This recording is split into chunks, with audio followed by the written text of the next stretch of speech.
out this time. You're always looking out for other people. Most times at your own expense. But now, especially after winning this match, you need to consider what's best for you.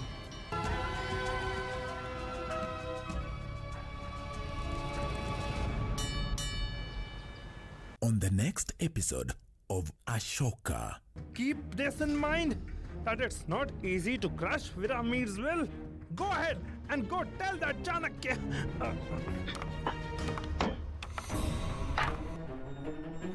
I have got to know about Lady Helena's plan. You may remember something. No, Ashok. Nobody else could know anything more than this.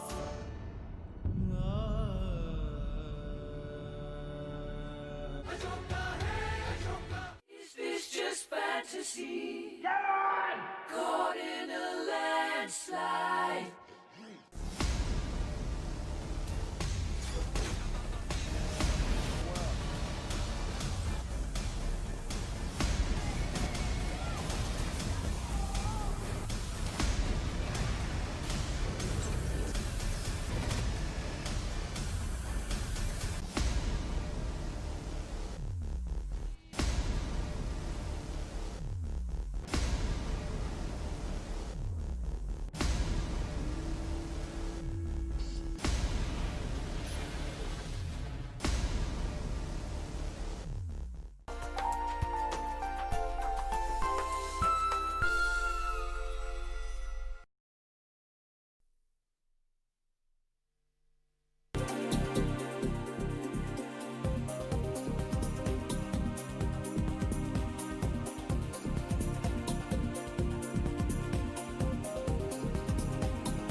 A very good morning to you. You're just in time for NewsCheck here on KBC Channel 1. My name is Betty Kiptum and my co-anchor on the sign language interpretation is Lensa Odingo. Welcome to the program.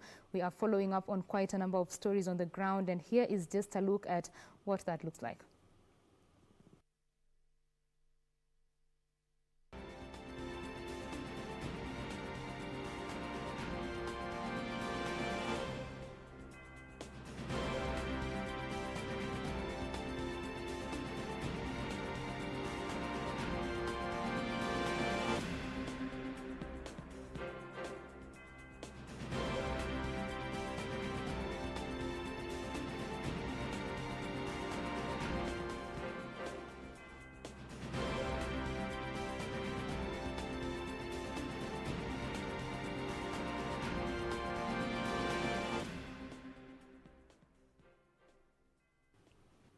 Well, those are just some of the stories that our reporters are following up on, and in the course of the program, they will be bringing us an update on those stories. Remember that the National Defence College graduation, the 22nd of its kind, is happening today, and we shall be taking you there in the course of this program. But now we want to have a conversation here in studio with Jadia Mwarania. He is the Managing Director of Kenya Re, and we want to discuss matters insurance with a focus on reinsurance. Welcome on set. Thank you very much.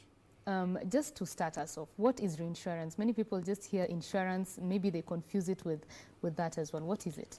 Reinsurance, simply put, you can say is insurance of insurance. What happens is that when you insure a property or life or whatever it is that you insure, the insurance company that you insures with does not have to keep the liabilities that it takes because there will be accumulation of various risks that they have taken into their books.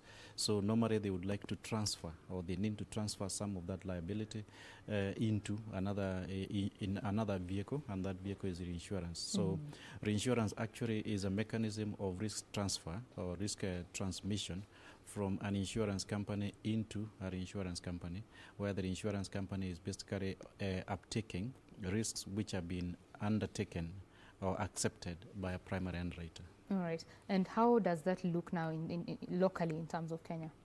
The market of reinsurance is quite diverse now. We have up to 10 players who have offices in Kenya. There are many others who do business here without having to have an office in Kenya. Because by very nature of reinsurance, it's a very international business.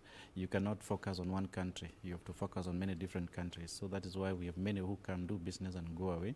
The same ones who are also in Kenya here go to do business, including Kenya here, into other countries and come back. So we are seeing a vibrant reinsurance market. Capacity is available. The players are enough. Competition, of course, is also quite a bit between the players who are there. And I would say it is a rapidly maturing market. Rapidly maturing market. Yeah. Well, of course, needless to say that the COVID-19 pandemic has hit every sector. Would you just give us an overview of how the pandemic has affected the sector, the insurance sector? It has affected in very many ways. COVID was never expected. Right. It just came to the surprise of all of us. It has had very devastating effects on the economy and on businesses, as we know, at the general level. The economic growth, GDP growth rates have slowed down. Even for Kenya, it has really been projected to come down from what the initial 6.9% or so growth for this year. So coming to businesses, we've seen a lot of contraction. And specifically talking about reinsurance, the effects that we would expect, and I must say first of all that for us, for Kenya, first quarter was it was okay. It was just as we expected. It was within the targets that we had set. But remember, the effect of COVID were not likely to be felt in the first quarter. Right. But we expect these effects to be felt in the subsequent quarters of the year. And it is so much so that we've seen a lot of entities are actually revising their revenue targets and many other targets. So specifically for reinsurance or for Kenya, what we would expect is that there will be a negative impact on premiums. When the GDP comes down, we would also expect a contraction in the premiums. We would also expect that with the various aspects of it, claims are going to grow. Some classes of business like medical insurance, even life, of course, we expect some upsurge in the losses and the claims that will be made. Many other classes will be affected. When you look at things like liability classes, there will be events cancellations, a lot of events cancellation, travel cancellations, and all the directors and officers, general liability. So we expect quite a bit of claims to arise from various classes of business. And this is the same situation we are seeing across the globe, that all those classes have been affected. We've also seen in terms of regulation a situation where regulators have been encouraging players to probably have a premium layup where you wait to collect the premiums at a future date or give a discount. And of course that again will have a negative impact in terms of the volumes of premiums that will be written. So put in a nutshell, we would say that we see a contraction of premiums. We see possible expansion of claims. And the main line, like I said, is life in the event of death. Thankfully, we are not seeing a lot of death, which is a good thing. But for medical insurance, of course, we would expect quite a bit of increase. The only small rider is that there are certain classes, maybe motor, the experience globally is as people go on lockdown or when they stay at home, there is less driving, and we'll expect probably less in terms of losses coming from the motor. There is also the expectation that when the economy is open up, there could be a floodgate of court cases because courts are also not operating. And probably in the attempt to resolve some of those many cases, lower settlements might actually be acceptable to some of the claimants. So again, that may have at least a positive effect in terms of reducing the total time kind of claims that it comes from. Okay. And now, seeing that the WHO already declared this a pandemic, Yes. Normally insurance does not cover that. How does this now play out? Yes, pandemics are generally excluded. They are acts of God. Most of contracts of insurance don't cover acts of God. And the effect of pandemics is so widespread that it is not within what would be expected to be under the purview of insurance. So what normally happens, insurance is a contract like any other contract, and there are two levels of it. Talking about insurance, there is a primary contract, which is between the insured and the insurance company, and there is a contract between the insurance company and the insurance company ourselves. And normally the best situation is where the same risks covered under the primary contract are also covered in the insurance contract. There are cases where that is not the case if they are not nicely dovetailed together. So in that event, then, if, for example, it was covered in the private in the contract of insurance and not covered in the contract of the insurance, then that would mean probably the liability would fall on the side of the insurance company, and they would keep it without necessarily being at least contractually able to make claims on their insurance. Now, the question you ask is the impact. The impact will depend on really the contract and the way they were formulated. A lot of contracts actually exclude pandemics. Some of them might be silent. Where it is silent, then it becomes an issue of judgment, whether to cover it or not to cover it. So contractual is very clear. There have also been efforts, like I mentioned, where regulators would probably expect that in terms of the national calamity it is, can insurance companies and insurance company probably consider paying. That would be in the purview of what we call ex gratia claims, and it is open for each insurer and insurer to consider and see how to handle it. But contractually, it's almost quite clear. For many contracts, it's actually excluded. Okay. So staying with the impact of the pandemic on the sector, do you think that now there'll be new innovations or a new way of thinking now that has come about? There must be. Like they say, every cloud has its own silver lining. This COVID has taught us a lot of lessons. One of it is that the concept of working from home, for example. And for those who are landlord organizations like Kenya Re is, that is something that we are really trying to track, because it has dawned on a lot of business that you can actually work from home, and that reduces the demand for office spaces, which in effect means that for landlords, then you have to rethink. Is it a question of just lowering the rental rate, or is it being more innovative to be more attractive? Also, we are learning that when you work from home, you need a lot of technological backup to be able to deal with the business demands, to communicate. And again, in our own particular case, in the case of Kenya Re, we've actually been quite innovative, I would say. Well, we've been able to sort out the problem. A lot of staff, actually all the staff, are able to work at home. You can do your emails, you can handle the business needs that you need to handle, communicate, and using technology. We are holding our meetings at departmental level, at the division level, at organization level, board level. So through the use of technology, or what the COVID has taught us, that actually you can use this technology to work different. The work patterns are completely changing.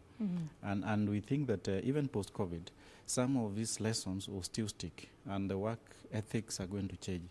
Like I said, one direct impact we'd see is probably on the demand for offices as we knew it. And also the fact that you can actually have employees who work off-site. And these are trends which are there in the first world, in the US, in Europe. They're actually people who work from home. Right. I can foresee that coming here faster than it would have done were it not for COVID. Right, so there's a positive to it. There's a positive. There's a silver lining to everything. Right. Yeah. Of course, you say that you don't only deal in Kenya. There are also other markets that you deal in. Yes. Is the situation the same? Yes, it is the same.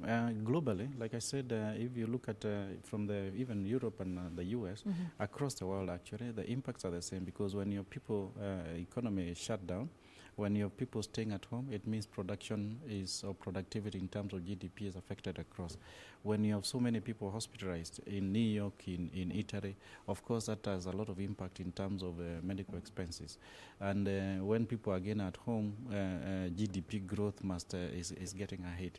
So I think some of the effects are actually global. The slowdown in the economy is global, and there's ramifications in terms of shrinkage of individual businesses. It is global. Right. Of course, that is definitely not good news for any sector, and even worse for the insurance sector. In Kenya, the uptake has been lagging behind for as long as, we can imagine. So do you think that, or rather, what can be done to increase the uptake of insurance in this country? Yes, the penetration of insurance in Kenya is low. We're talking up to about 2% or so now. And the reasons have been advanced is basically that affordability is one of the reasons, because the larger part of the population find it difficult to pay for the premiums. In fact, if you look at the composition of the uptake of insurance in the country, up to 58% of it is with the high class in society. The middle class and the lower middle class will be taking the balance, which is less than 40%. And one factor is simply affordability, that if you are to eliminate expenses of a household because income is not adequate, insurance finds itself as one of the easily eliminated product. The other factor has been identified as awareness. People don't necessarily realize the usefulness or the importance of insurance, maybe unlike in the first world, where it is part of part of the purchases of our household. So to increase that uptake, I think we need to work on awareness, public awareness and education on the importance of insurance. Of course, reduction of poverty or elimination of poverty will head a lot in terms of that. And then, of course, innovation and coming up with new products which can fit our kind of incomes. And that is where microinsurance, for example, comes in. Right. Because microinsurance really is the same insurance as we know, but at a reduced level in terms of the amount of premiums you will pay and also the amount of coverage you get. So that if we develop products which fit the kind of budgets we have, and of course the needs we have, maybe reduce the cost of producing those products through use of technology, for example, for marketing and distribution of the product, and we are seeing a lot of that coming in, then it is possible to have cheaper products in terms of the premiums that they require to be paid, and that should increase the uptake or the general uptake of insurance. Right. Yeah. So you're saying there is a market for this? There is a marketplace, a lot of it. In fact, if you look at the population, like I said, up to 58, 60% is with the upper class, so to speak. Right. The middle class and the lower class is not properly or anywhere near being fully catered for in terms of insurance. So there's a huge market there. There is huge potential.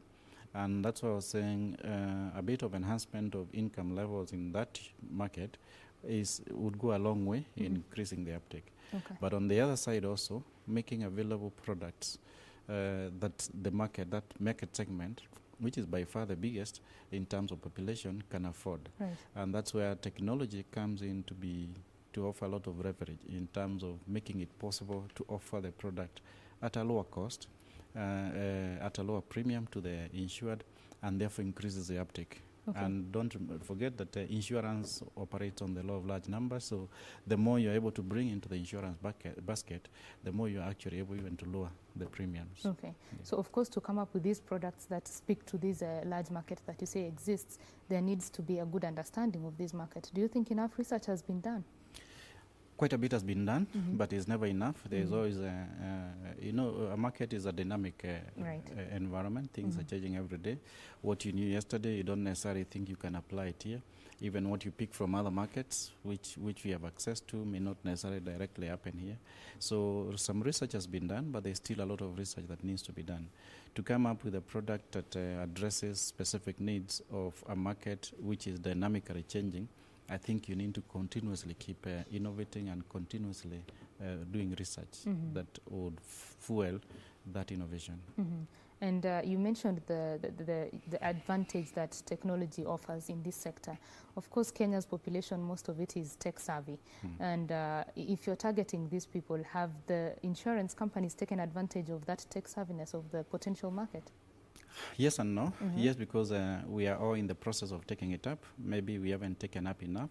We are seeing a lot of talk about InsurTech, and this is basically about adopting insurance technology into insurance, making available, for example, the products to the customer through technology. We're seeing policy documents. It's possible to log into the websites of some of the insurance companies and actually purchase insurance, get a policy document issued there, and you pay still on a platform, which they have created, online platform, websites or other platforms. It is also possible when you have a claim now to be able to report it again electronically through a platform, a website. And even, for example, if it's a motor insurance, you can take photos and upload into that website so that that way you're actually reducing, you can imagine at the point of issuing the policy, the traditional printing or issuance of a policy, the many underwriters who need to do it, that cost is can be saved. At the point of the claims also, some of the claims are straightforward. They may not require assessment or too many complicated investigations into the claim. Again, you're trying to cut the cost. And you see, by doing so, by using, that is adoption of technology to provide the service. In terms of marketing the same the product, we are also seeing, other than the traditional method of having agents going route selling, you can actually distribute your products electronically. Through the website again, or email, or whatever it is. So that aspect of adoption of technology, kind of in replacement of the traditional ways of doing it, is where the costs reduction is coming in. And that cost reduction, can some of it be passed on to consumers through the lower premiums that they have to pay. Okay. Let's now talk about Kenya Re. It's a listed company, of course, on the Nairobi Stock Exchange. How is the performance going on there? Its performance is perfect. Like I said, for the first quarter of this year, we are within the target we set ourselves. I'm sure you must have seen for 2019, we achieved premium levels, gross written premiums of up to 16.9 billion. Our profit at the bottom, net profit, was about 4.2 billion. We were within every target in terms of what we had set for ourselves, but we must say we saw an upsurge in claims. There was quite a bit of upsurge in claims. A lot of it came from the Asian market. Kenya Re operates in Africa, in Middle East, and in Asia. In Asian markets, and specifically on the class of agriculture, in India, we saw quite an upsurge of claims, which also impacted us like they did many other markets. So in terms of performance, financial performance and otherwise of the company, I would say we are spot on. We have a strategic document which guides the operations of the company. It is anchored on very clear pillars. The first one is financial performance. We also look at how we are doing in terms of internal efficiency of the company. We look at the governance in the company, the human component of the organization. And when we have set very clear targets across each of these pillars, and we check ourselves as we go along, how are we performing? And that is how I'm able to say that for the first quarter of this year, we're up to par, but we expect impact for the other quarters, depending on how long this COVID issue drags along. So for last year, we were satisfied with our financial performance. Okay. How about the pricing of the share of Kenya Re? The share, is a tricky one because a lot of factors that impact the price of a share are actually external to the organization. Traditionally, what we've seen since we issued that share came into the market in 2007 after the IPO is that it has been valued at below its fundamentals for many reasons. One of them is unavailability of the share because which we can call illiquidity, because we have had situations where we hear of investors looking to buy the share and they don't find it in the market. So I would say traditionally it has been valued fairly below the fundamentals. The gap seems to be closing now, and especially after we did the share bonus the other last year but one. So I would say it's fair. We are doing everything we can internally to support it in terms of payment of dividends, in terms of investor confidence, in terms of performance, financial performance, and all the other fundamentals to support the pricing. But there is the aspect of demand and supply in the market, the aspects of the market dynamics, sometimes not just the supply. There is the supply and demand, yes. There is also the dynamics in the market that determine the price, and sometimes that mechanism is not very clear. When it's a bullish market, for example, we see elevation in the price. When it is bearish, it's the other way. Okay, so as we come to a close of the conversation, what are your closing remarks, and especially your message to maybe your shareholders who are looking at the company and wondering how their investment will perform this year? The message would be that as the management on the board of Kenya Re, I know that we take everything very, very seriously. The objective has always been to increase shareholder value, and we've managed to do this over the years. If you check at the financial trajectory, every year there was growth. there was profit and there was payment of dividends. The challenge of COVID, we know, will come and pass. It's one of the many other challenges that the businesses will encounter. The focus of the organization is to implement this strategic plan to ensure that it achieves on its financial targets, it achieves on its governance issues, it achieves on the serving its people, and the others that are there in the strategy document. The objective of doing all this at all the times is really to increase shareholder value, because we are aware that investors put in their capital in the company for a return, and we will ensure that they continue getting this return. Thank you very much. Thank you for speaking with us. Thank you very much. Well, that is Jadia Mwarania. He is the Managing Director of Kenya Re Corporation, just giving us an overview of how the insurance sector is performing and how reinsurance in Kenya is doing, and specifically Kenya Re. Well, that's it for... Well, we now move over to Ben Troinjue, who is standing by for that graduation at the National Defense College, which is a KDF institution. Ben Troinjue, what's the latest?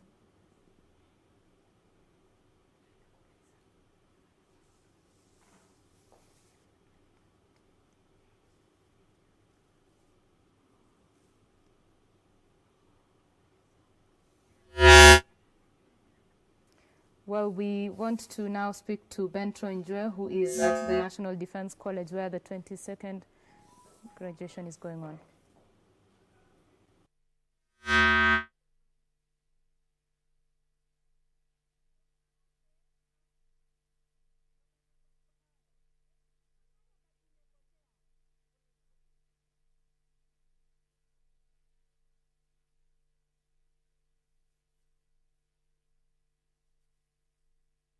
We duly apologize for that technical hitch there. We will be back with that graduation in a little bit.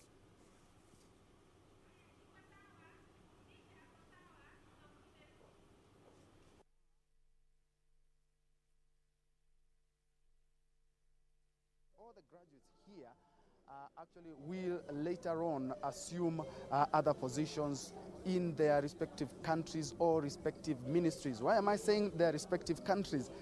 It's because we have 10 countries represented, including Zambia, Zimbabwe, even India, not forgetting Kenya, Uganda, Rwanda, Burundi, and all the other East African countries.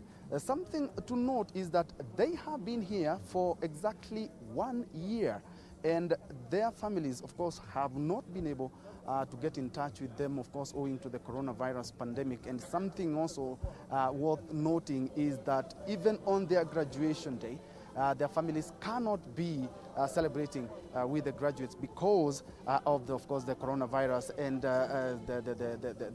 of course, there are some cessation on movement here in Kenya, and many countries have already closed borders because of the coronavirus pandemic. So it's it's a good thing for them, but I'm quite sure they are relying on KBC Channel 1 for the families to watch their loved one graduating. Some of the Kenyans who took these courses are not from the military, as I had indicated earlier. Some are even from Ministry of Kenya Forest Service, Ministry of Interior and Coordination of Government, the Ministry of Agriculture, Kenya Prison Service, and of course the ministry which houses all the broadcast in Kenya, that's the Ministry of Information, Communication and Technology. Worth noting is that this is the first military function to be presided by Chief of Defense Forces Robert Kibochi, who took the helm from General Mwadede, who completed his term. Okay, the school has been training graduates, have been training trainers also since 1997, established in 92, but started training in 1997. And of course, you might wonder, military college, and of course, there are other people from other ministries, and we know military is matters of security. What is happening is that this is not a tactical training facility. No, this actually depends on and also talks about or looks at diplomacy issues and security threats, because all the security agencies have to work together to ensure that our country and other countries remain safe. Well, as I can see, the security, of course, beefed up. We even have the special forces right here, and of course the military band, which has been also entertaining us. So we will be getting back as soon as the minister is here, the CS, sorry, is here, so that we may continue to inform Kenyans on what is happening. From the National Defense College right here in Karen, Nairobi, I'm Ben Troinjoy. Back to you, Betty.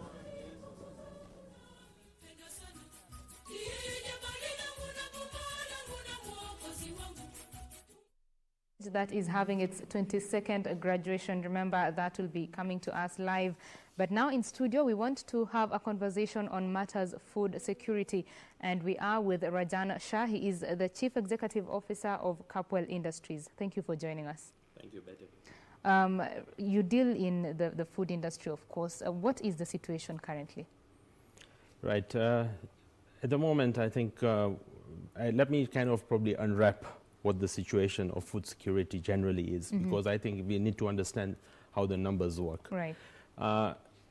In a population of 50 million, I'll use maize as an example. And in a population of 50 million, our per capita consumption is 90 kgs or 1 bag a year. So our requirement is 50 million bags of maize in a year, which is approximately 4.2 million bags a month. Our production in a good year is about 36 million. In a bad year, it could be as low as even 28 million. So in short, we have a deficit of about between 14 to 22 million bags a year. Where does this shortfall come from? Primarily, it's from across the borders from Tanzania, in the region from Tanzania, Uganda, at times from Zambia. So this is where we are. We as a country are not self-sufficient in our food, and every few years, because of a drought, we also get kind of impacted. So as we speak for this year, we feel that already in the month of April, as millers, we started feeling a stress in terms of supply of maize, and that's why we kind of alerted to the government that we will have some need and requirement. So our first port of call is obviously that across our borders in Tanzania and Uganda, and traditionally they have been all the time fulfilling our requirements. But in this COVID situation times, it brings a lot of other challenges, because every country is also going to make sure that they are also food secure.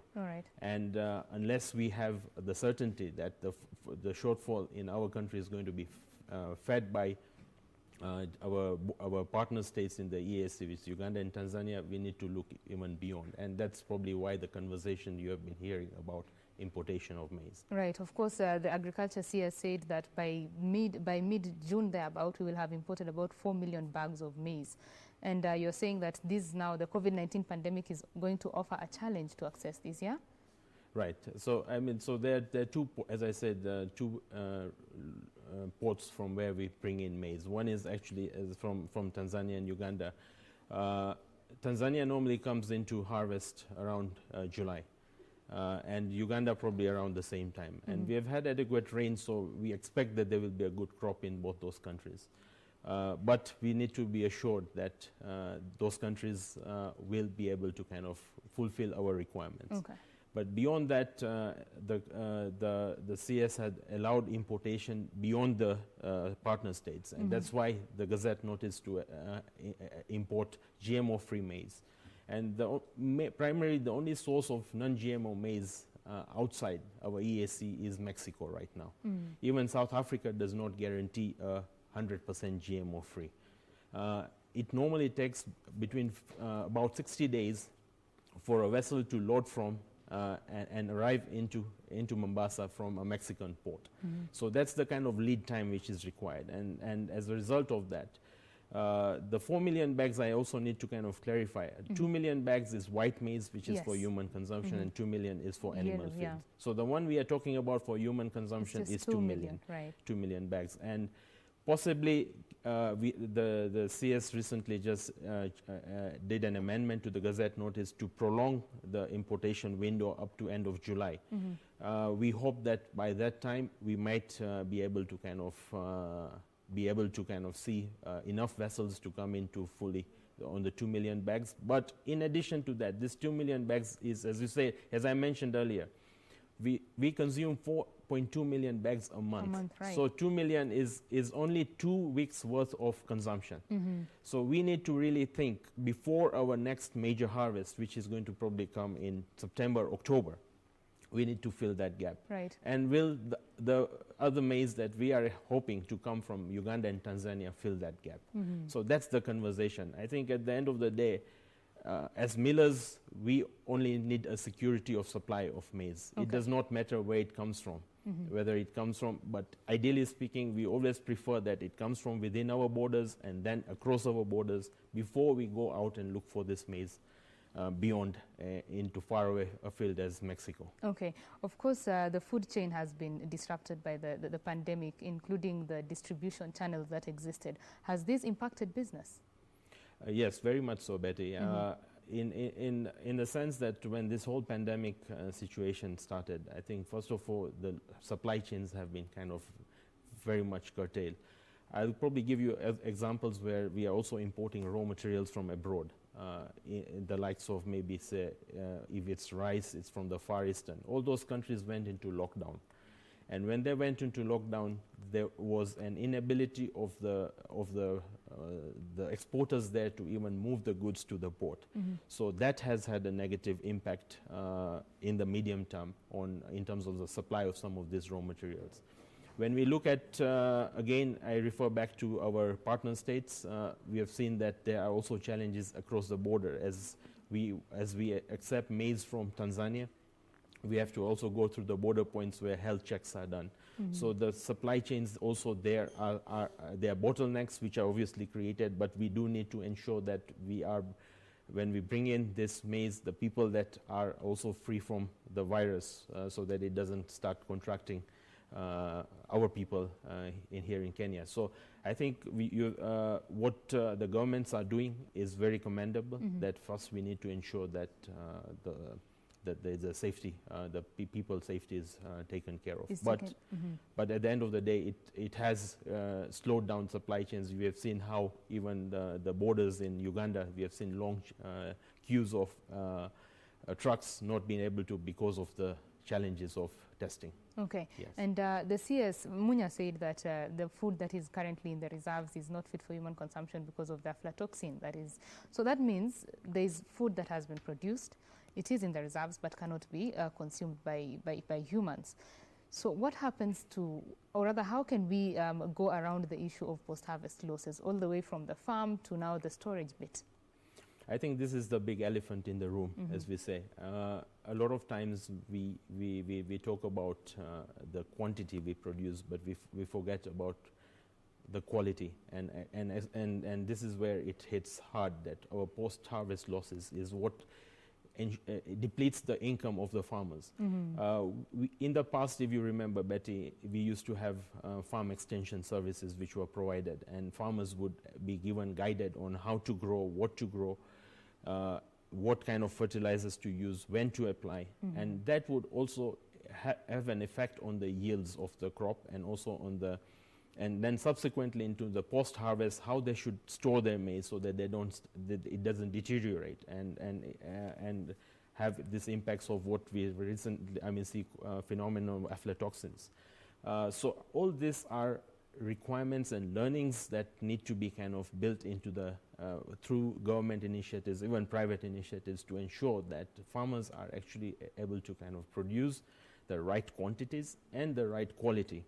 Because unless we do that, we are not going to also ensure food safety within our markets as well. Right. You've mentioned the issue of extension services. There was a time when at least every farmer would get some extension services availed to them. Now that has kind of died out. So what more can the government do? Is it the unavailability of these extension services officers? What is it? I think it boils down to the education that we are giving. The youth at the moment, are we giving them the right curriculums? Are they going for those kind of curriculums? Maybe those are not so appealing to the youth right now. What we see is a lot of the extension service officers are the people who are now in retirement age, but the youth are not coming in. So I think we should be first encouraging and actually making it an appealing kind of a profession or career path for the youth to take it up. The second thing is then the youth want to work in urban settings. They don't want to go out into the rural and work. So again, we need to have policies where we can encourage the youth to go into the farms. Not only take up extension services or teach the farmers, but also take up farming as actually a primary form of income earning. Right? And if we can do that, then we can also crack this problem we have of youth unemployment. Right. And I feel it's a holistic approach we need to take. And I think this COVID has also presented a very good, interesting challenge and opportunity for us. You are seeing that more use of virtual and digital tools, and it's possible now to use this kind of virtual and digital tools to even reach out to these farmers and try and bring this extension services to them in a virtual world. Right. And if we can actually do that, and the farmers are able to probably now, instead of producing 15 bags an acre, if they can produce 40 bags an acre, which is what more competitive countries in the world are doing, then all of a sudden their income has more than doubled. Right. And then we shall not be talking about subsidies of fertilizer or subsidies of seed, because those are not the meaningful subsidies which improve the income of the farmer. It's the big elephant in the room is actually how we can increase the yields of those farmers and actually reduce their post-harvest losses. And maybe just to add to that, I think the other interesting thing which is happening is in terms of giving market linkages. Right now, the farmers, we hear a lot of times that farmers are not able to have a market. To us as an intermediary, as a miller, we find it very baffling that we are in a situation where we are not self-sufficient in maize, and yet the farmers are not able to find a market for that. I think the question here lies that how do we link the end user with the producer? And how can that be done? And so some of the initiatives which are coming back up is something called the warehouse receipting program. And this program is going to allow farmers, as soon as they have harvested their produce, to go and deliver to a warehouse and actually get a receipt for that, and actually can encash that receipt in a bank. It's a bankable document. So immediately the farmer earns their revenue, and they don't have to wait till they find a market. On the other side, for us as the millers, we have the security of quantities that we require, and also the quality that we require. So this is the kind of initiatives which I think we need to kind of ramp up quickly. And to some extent, I would say, okay, at the moment, that gap is being filled by brokers. And we hear a lot of times that brokers are in between the people who are taking the bulk of the profit. But they are playing a role right now. And we have to be cognizant of the fact that if they were not playing that role, we would not be able to link the farmers and the end users. So is there a way that their role can be formalized so that at the end of the day, they are not the ones making the profit or a higher profit than the people who actually did the farming? Yes, so I think by having a formal structure where these brokers can, because the brokers play a role to evacuate the goods from the farms and take it to the market. So as long as there's a reasonable profit they're making, there's a service they're giving, and they should duly earn for whatever the service they're giving. But if the whole thing can be structured, if we can have better data, that which farmer is producing what goods and what are they having, and we can use digital technology and mobile technology to build that whole database, then we shall not be talking about the fact that farmers are not able to sell their produce, and millers will not be talking about they're not getting enough produce. We will actually be able to satisfy both the needs. Right. Even as we talk about linking the farmer to the market, there's the issue of value addition. How is this panning out in the country? Because, well, we export a lot of raw materials and import finished goods. How can we sort out that situation?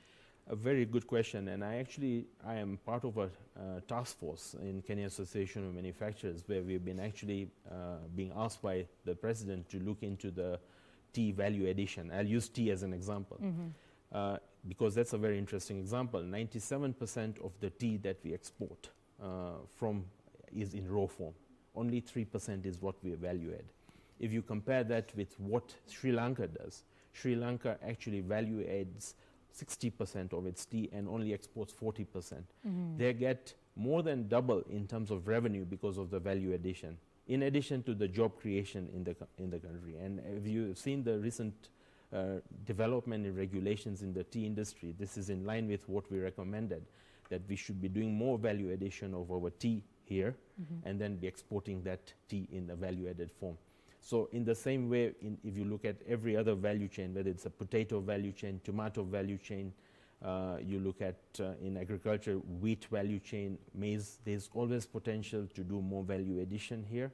It will leave more value for our in terms of jobs, in terms of also in terms of profitability within the country, and we should be doing more and more of that. And as manufacturers, we are encouraging that the government puts in policies to ensure that they encourage more of local manufacturing.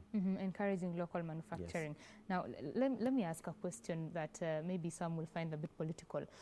The value of maize, or rather the price at which you buy maize before you meal, and then what gets to the shelves, it's almost double. How does that get to that point? Well, I must say that is actually not true, because the fact when the price at which a miller is buying maize and the price at which it's actually converting is an open book, and it's known to everyone. There is no secret that a miller is buying at a ridiculous price and converting and selling. The issue here is that, first, as I mentioned earlier, we do not have the right data. We sometimes compare what the farmer is getting on from his farm, but by the time the miller is buying, there is a huge gap and a difference, and we need to really fix that problem.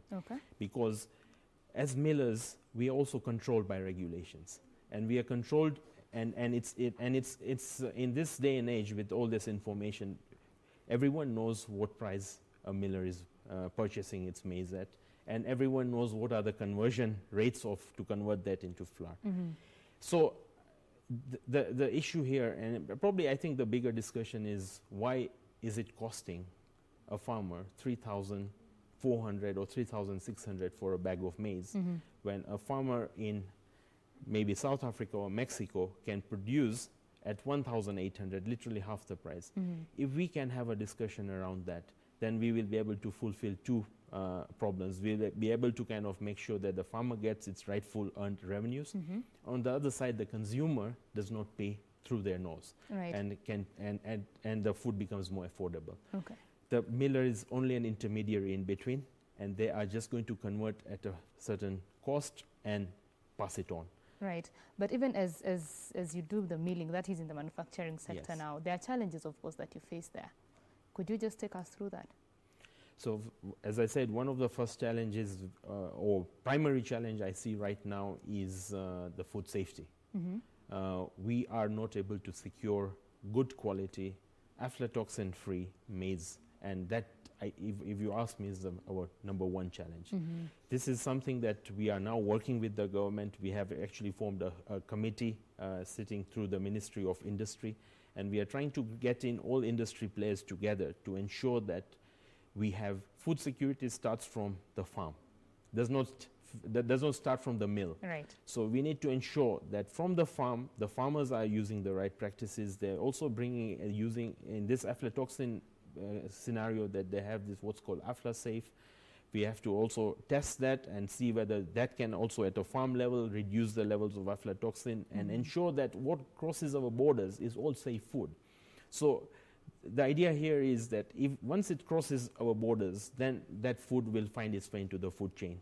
We need to ensure that, just like how we are testing people right now for COVID, we need to ensure that the food that we are also testing at our borders is done effectively and completely, so that by the time it comes into our borders, it's all secure. So that, I would say, is one of the biggest challenges. If that can be sorted out, and the other is the cost of maize can be sorted out that we get, then I think we can sort out, because 80% of our cost is the cost of maize.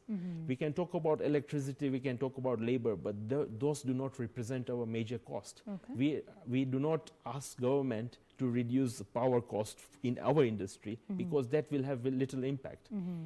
The other areas, I mean, maybe I would say with the recent tax amendment bill, act, we have seen that we have seen positive decisions being made by government to reduce the rate of tax from 30% to 25%. Also, the band has moved up to 24,000 shillings, which is tax-free, the relief band. But on the other side, we have also seen certain decisions which have disincentivized industries, and two of them in particular. One is to do with investment deduction allowance, which was given at the rate of 150% for all counties outside Nairobi, Mombasa, and Kisumu.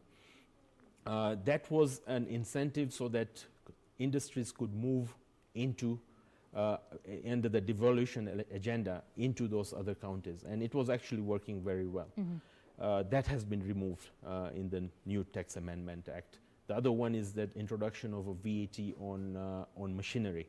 Now, for industries like ours, where we are tax exempt, that becomes a final cost. So it actually increases the cost of investment, and that becomes a disincentivizes us to invest because it's a big cost of 14% on machinery. So whilst we are applauding many of the steps taken by government, we are also lobbying to ensure that we do not reverse the gains, and especially manufacturing being one of the big four agenda, that we continue keeping those incentives because they had been working. They had been working. Yes. Well, okay. Now, as you've rightly put it, that the solution begins at the farm, right? So now, what can government do to ensure that, you said, the quality of food, the yield increases? You know, what can be done now to ensure that all that is done, so that by the time it gets to the product gets to the consumer, we are not purchasing at 150 something we could have purchased at 70 if something else had been done? Yes, so this is a medium-term plan, and I believe that there's already an action strategy, a medium-term strategy, which has been already developed by the Ministry of Agriculture, and we need to make sure that each part of that gets executed, and it starts from making sure that we have the right seeds that the farmers. In fact, before even going to the right seeds, we sometimes ask ourselves, why do farmers get a poor yield? It's because of the soil conditions. We don't test the soils of and a lot of times we have these acidic soils. Farmers are not doing crop rotation, so we find that these acidic soils, and in acidic soils we naturally are going to have a reduction in yields. They'll get 15 bags instead of getting 40 bags. The other areas is we need to encourage a bit of consolidation. Scale is also important to bring down cost. So we have to discourage. We have to find ways where, through cooperatives, the farmers can amalgamate their lands, and if they do more as commercial farming on larger scales, then they can use mechanized planting, mechanized harvesting. That also has an impact on reducing the cost of the produce as well. So all these are interventions and policy interventions which are required to ensure at a farm level we try and actually develop. And then on the food safety, as you asked, is that on aflatoxin, that there's been a government initiative through Calro to produce AflaSafe. Now, the uptake of that with the farmers has been very low. We need to encourage farmers to use more of that, and that would actually then make sure that we get a crop which is aflatoxin free. And then subsequently, as I mentioned, that after the harvest, we should not have the farmers storing in very poor conditions in their farms. We should facilitate through warehouses for them to take their goods there and be paid on immediately. You see, the other thing that ails them is that they can go and give it to those stores, but if they don't get paid in time, then they're going to kind of be discouraged to grow these crops. Right. Yes. So what is the place of research in all this? In terms of the government institutions? Yes. So or even the private sector? So I think I would say that from the government side, through the Ministry of Agriculture, we have various institutions which play different roles. There's Calro, which plays a role. There's CAFIS, which plays a role.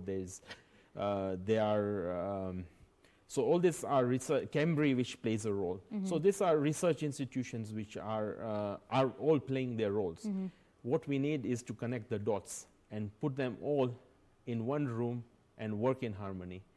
and we should then be able to. And then, as I said, the big question is about extension services. How do we encourage our youth to go back into the rural areas and grow the economy, the agriculture economy? Because, the locust invasion already hit us hard, and that is going to affect the food security this year, yeah? Right. So what can we do to even minimize that impact? We already have the locust invasion, the impact of the COVID-19, quite a number of challenges facing the sector. What can be done to minimize that impact? So in terms of minimizing, first we need to make sure that we are food secure.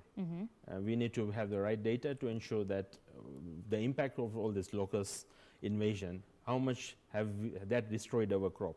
If we have that right information, then we start and we know what is our shortfall. And where do we need to look for that shortfall from? And the first point of call is our neighbor states for now, for this year. And we have to ensure that our partners, Tanzanians and Ugandans, will be able to supply that. If that cannot be supplied, and we know after that what is our shortfall after that, then we have to kind of make sure that we have sufficient mechanism to, at least until the next harvest, be able to supplement that. Only that's a last resort, not a first resort. And millers keep on also saying that millers are not interested to import beyond the borders if there's sufficient maize in the country. And it is our wish and desire as intermediaries that we can grow the 50 million bags of maize within our borders. Right. If we can do that, then we have sorted that problem out. We don't need to change our diets. The farmers can still earn a good income. The consumers can still continue eating the ugali they love. And everyone is happy in the whole value chain. Right. So, Mr. Shah, what are your closing remarks as we bring this to an end? Well, my closing remarks is that we are in very unprecedented times in this COVID, and I think those unprecedented times require us to also behave very differently. As corporates, we have to also chip in these times. We can't expect the government to alone be sharing the pain, so we as corporate citizens have to reach out, we have to donate, we have to look after our communities around us in these times to ensure that they come out of this unscathed or with minimal damage. And we hope that everyone will be safe, and very soon the economy will open up and we can all be back to business. Okay. Well, thank you very much, Mr. Rajan Shah, for speaking with us. Thank you. That was Rajan Shah. He is the Chief Executive Officer of Capwell Industries, giving us an overview of the food security in the country right now during this time of COVID-19 pandemic, and just telling us what can be done to ensure that the yields of our farmers are increased and that they get their rightful pay from the produce that they make. Well, this is BizCheck. We will be back with more in a little bit. Stay with us.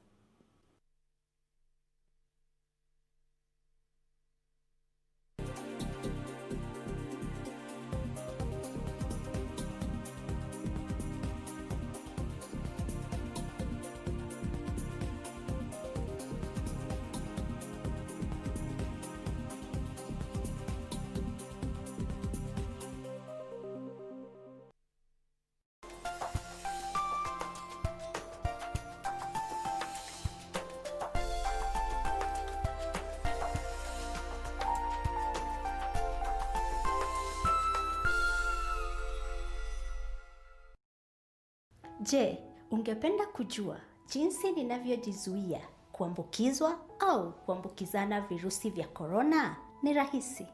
Mwanzo, ninaziendesha shughuli zangu zote za kikazi na hata za kibiashara kutoka papa hapa nyumbani kwangu. Baadaye, ninaitunza mwili wangu vyema kwa kuiweka katika hali iliyo sawa kupitia mazoezi ya mara kwa mara na pia lishe bora. Mwishowe, ninaungana na jamii yangu pamoja na marafiki zangu kupitia njia ya simu au mtandao ili kuzuia dhiki na upweke wakati huu mgumu. Kumbuka, haijalishi kama uko na virusi vya korona au la, salia nyumbani, uokoe maisha.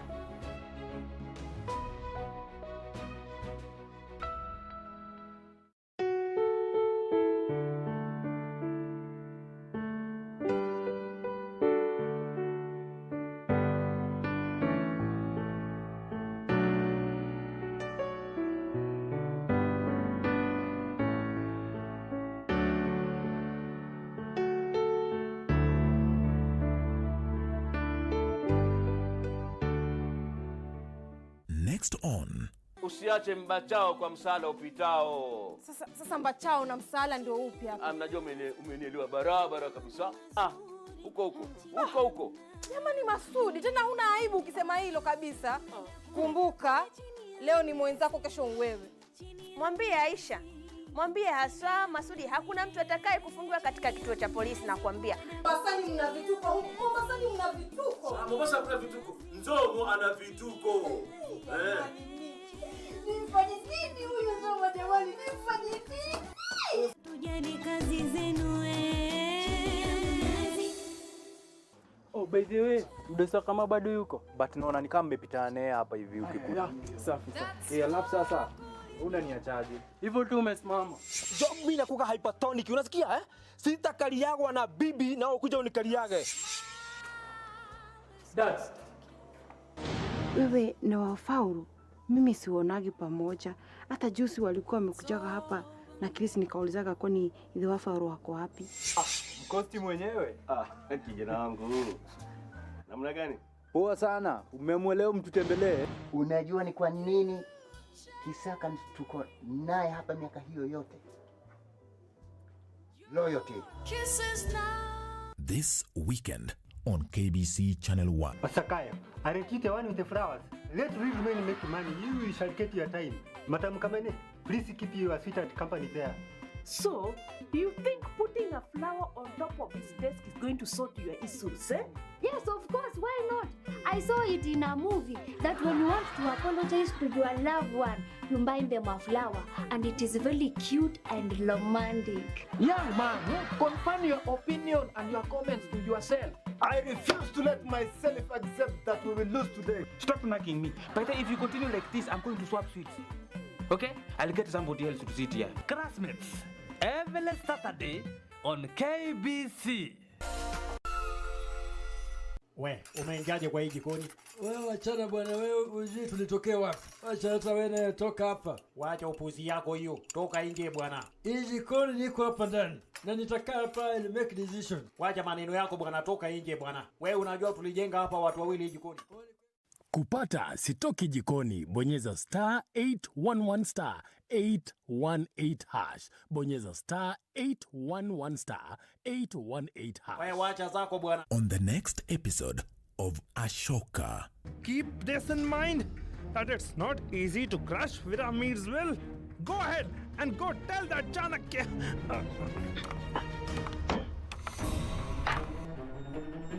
I have got to know about Lady Helena's plan. You may remember something. No, Ashok. Nobody else could know anything more than this.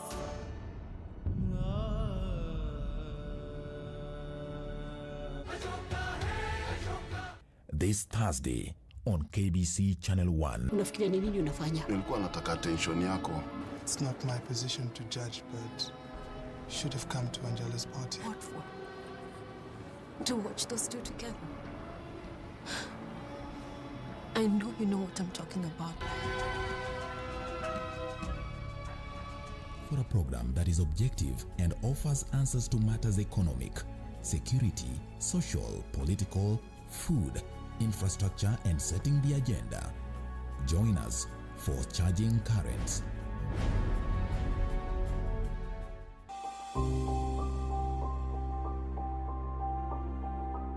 Coronavirus COVID-19 is a respiratory virus spreading across the world.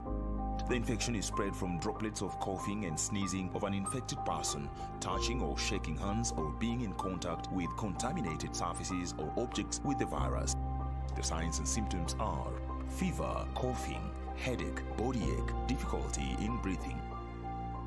The disease can be prevented by regularly washing hands with soap and running water. Avoid close contact with people who have flu-like symptoms. Avoid handshake, hugs, and kissing. Also, protect yourself by covering your mouth or nose using a disposable tissue while coughing or sneezing. If you experience these symptoms and you had traveled or been in contact with a person from a country reporting COVID-19, you should isolate yourself for 14 days.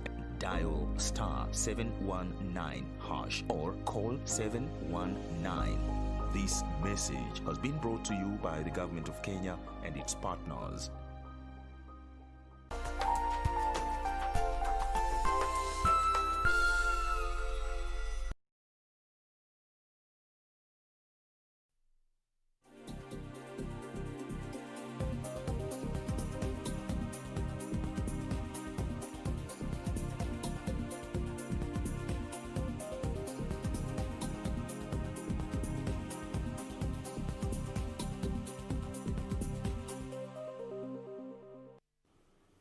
Thank you for staying with Channel 1. This is NewsCheck and I am Betty Kiptum. Now in studio we have Rajan Shah. He's the Chief Executive Officer of Capwell Industries, and here we are discussing matters food security and these times of COVID-19. Remember that, well, since the COVID-19 pandemic hit, restrictions of movement have even led to disruption of distribution channels for food. All that we are discussing, and now, Shah, we want to talk about the workers who have been working on these farms and even in the factories. How has this affected them?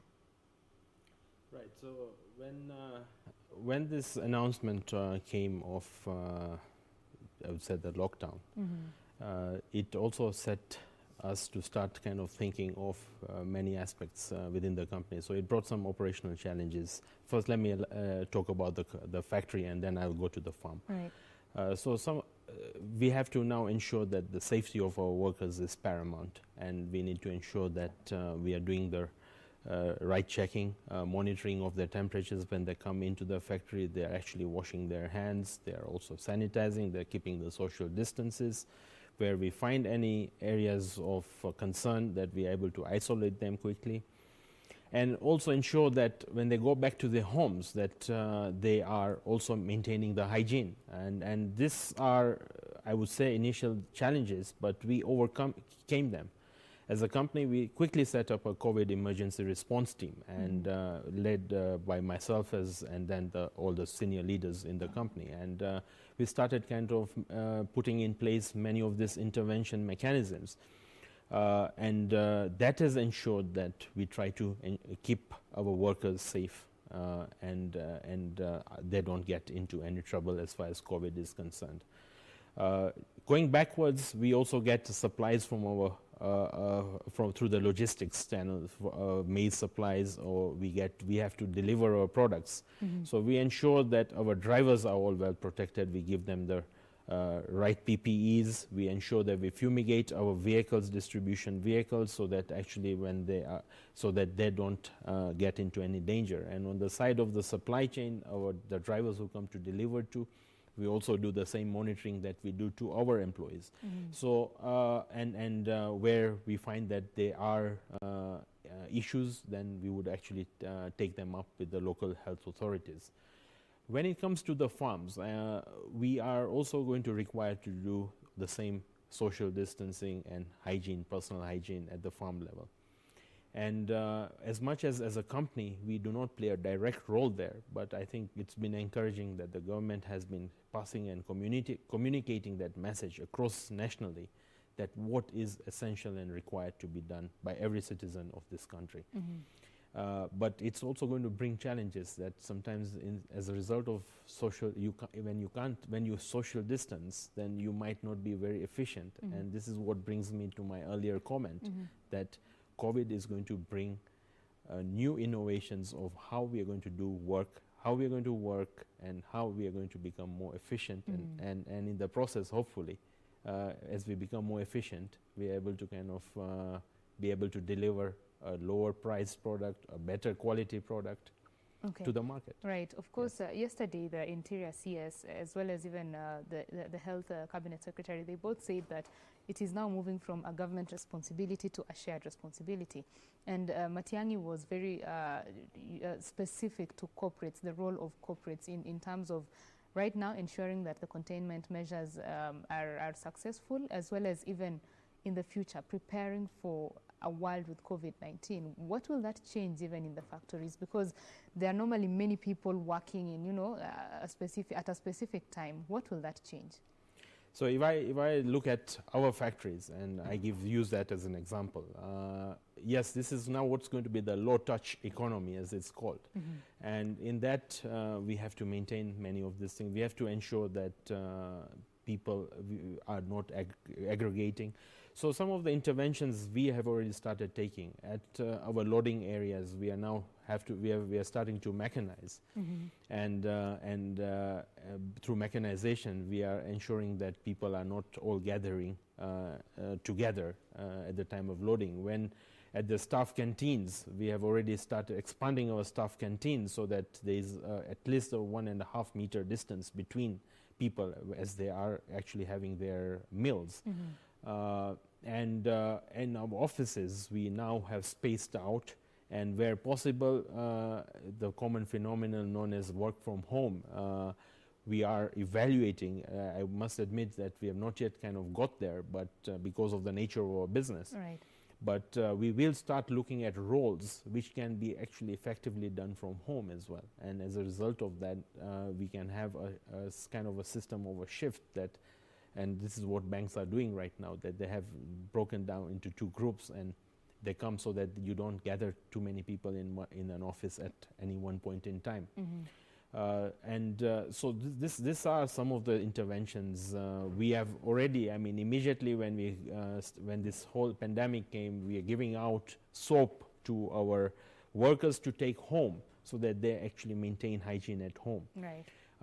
We have also developed a mechanism where we are giving at a subsidized price the foodstuff that we are producing so that they are actually not impacted because of the financial burden.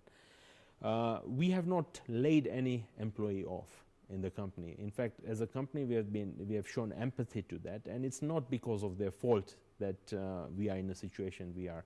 Even as FMCG, people would think that in our trade that we would not be impacted, but sadly we have been as much impacted. We have seen sales drop by as much as 30 to 40%. That's high. That's very high, and people would wonder that are people not eating?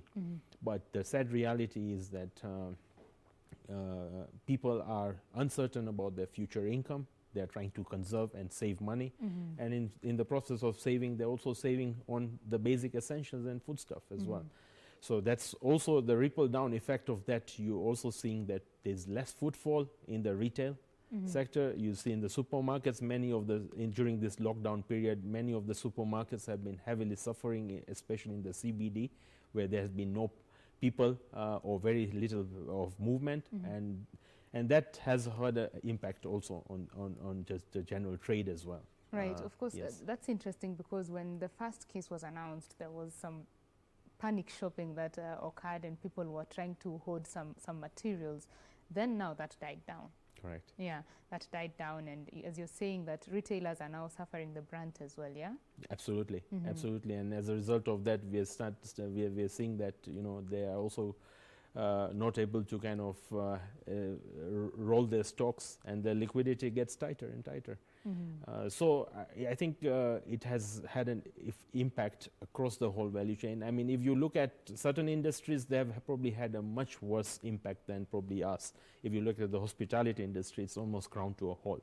So I would say that different industries have had impact at a different level, but in most cases, all industries or all sectors have had a negative impact. Yeah. Yes. The president said that about 500,000 jobs will be lost within the first 6 months of this pandemic in the country. There are also 5.1 million jobs that are at risk of loss, yeah? Yes. That does not exclude any sector, as you said, the impact is high. You've mentioned that some of your operations are now being mechanized. I'm sure many factories are going that direction. Do you think that this will also impact the jobs? So again, a very good question, because the first thing we said, even as a strategic direction, is we're not going to try and lose jobs unless it's in the normal course of that people are leaving or attrition. I mean, we're not going to we're not going to take people off the payroll just because of COVID. What we are though doing is that we are not doing new hires. So whatever is the excess pool of people, we had been expanding, and we had an expansion plan. we will not take new people, but we are going to redeploy them. And Betty, the other important thing now, post-COVID, that as industry we have to look at is to reskill our people.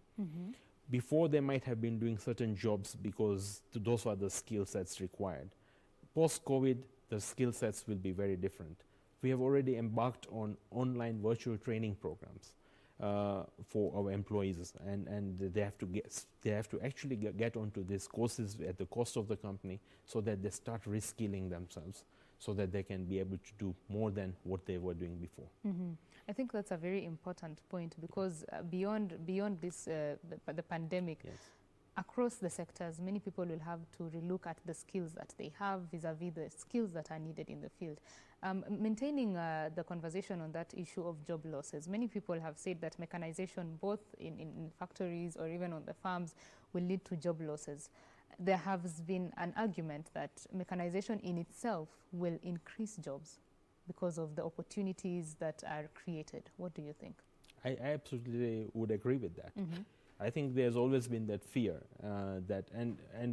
that mechanization is going to lose jobs, but it's not. And it was going to, whether we had COVID or not COVID, it was actually going to move in that direction. The whole world was moving in that direction. And we can't be left behind there. The only thing that COVID has done is has actually moved that whole conversation forward, because now we all have to start thinking how we can become more efficient and actually kind of conserve cash. But it will improve job prospects, but of different skills. Right. And that is what we need to keep on ensuring, that our youth getting onto learning the right skill sets. The skill sets which are required for the next post-COVID era. And that's what we need to start working on right now. Something very interesting, I mean, I was just on the way here, I think is also very relevant here, and we had been talking about is we are part of this initiative in Kiambu County, where we are doing this food donations through the Kiambu County as well. And one of the things is adopting villages and adopting families. But the essence here is that you do not want these families and these villages to become dependent on the foodstuffs. So what do we need to do? We need to also ensure that after the 3 months of giving them free food, how do we make them entrepreneurs so that they can actually stand on their own feet and be able to earn a revenue and income? So this is now going back and asking that, look, what is a comparative advantage in those villages? What can they grow better? If they can grow bananas, how can we now enable them to grow more bananas, and how to link them to the market? So those are areas, I say, beyond even our factories, that we need to improve skill sets and ensure that we create entrepreneurs out in every location. And that's the only way we'll be able to sustain ourselves. And how do we now reach the people who need these skills? So in terms of reaching out, these are the same people that we work with every day. These are not new people. Right. These are the same people, and all we need to know is what do we want to reskill them towards? What's the kind of training programs we want to get them onto? So that is what is, I think, the conversation we need to be starting to have, that post-COVID, if this person was a loader, now what can he do, or what can we skill him to do so that he can then still be able to retain his job in the company and still be relevant for the company? So those are internally some of the conversations we are having, and we are going to kind of continuously pursue that. As I say, the company has not got any intention to reduce its workforce. It wishes to expand and absorb the same number of workforce. So it might not expand its workforce, but it may be able to expand its operations with the same number of, and that's how we become more efficient. Much as physical learning, so to say, is at a standstill at this time, the government has been very vocal and vibrant about reviving the technical institutions, the technical and vocational training institutions. How relevant will the training that is provided in those institutions to the youth especially be in providing a labor force that is relevant to the market? I think very relevant, and I'll just touch on a point which will drive that whole point. With COVID-19, we need better, well-trained healthcare workers. Our hospitals, we will have to kind of ensure that we have more and better qualified healthcare workers. So that's one area where we need to kind of ensure that we have more training institutions which are able to train health workers, not only doctors, nurses, lab technicians. All this will become more and more relevant. So this is one of the direct impact of COVID-19, that we see that there will be a gap in that. We've seen across the globe, it's not only Kenya, across the globe there is a shortage of healthcare workers. And that's one opportunity. Okay. The other opportunity is in agriculture, Yes. as we mentioned, farm extensions, and how we can actually develop skill sets of this youth, and so forth. And the same goes in industry. We require welders, we require fitters, we require. Very interesting story I have. We are right now in the final stages of installation of some equipment from Europe. Unfortunately, the engineers from Europe are not able to come here because of the lockdown. We have used virtual conversations with the engineers there, and our people here are able to kind of do the commissioning of the equipment. So our people, if given the opportunity and given the tools of the trade, they can actually kind of skill themselves up very quickly. They are capable. Yes, very capable. Okay, let's talk about the credit that is now fronted to this sector, the agriculture sector. As we said earlier, value addition is inevitably a solution to very many problems in the agriculture, as well as even the food security in the country. Credit that is fronted to these sectors, is it enough? There's never going to be enough credit, and it's always going to be the need. As we grow more of that sector, the need will always be there more for that credit. We have to ask ourselves, why is the credit not moving in that? Because there's disinformation, and I say disinformation because of the fact that a banker, a financier, can only take a certain level of risk. Right. But on the other side, we are not able to assess our risk effectively. If we are able to assess that risk more effectively, then the banker will be willingly be able to expand the credit into that sector. So I think the need is always going to be there if we want to kind of expand that sector. But we need to also make sure that the credit, it's not good credit going after bad. Because if it's not sustainable, then we will not find the impact of that. So we have to find mechanisms where the farmers are able to repay their loans. And the only way they can repay is if they are able to get the income. Right. And they have a security of their produce. So it all ties in together. It all ties in and together. probably even insurance. Crop insurance is one of the big other subjects which is coming, that the farmers can nowadays insure their crop. So in the vagaries of weather, if there's a drought or if there's some other weather patterns which are going to impact or the locusts for that matter, if they can insure their crop, at least their revenues are secure.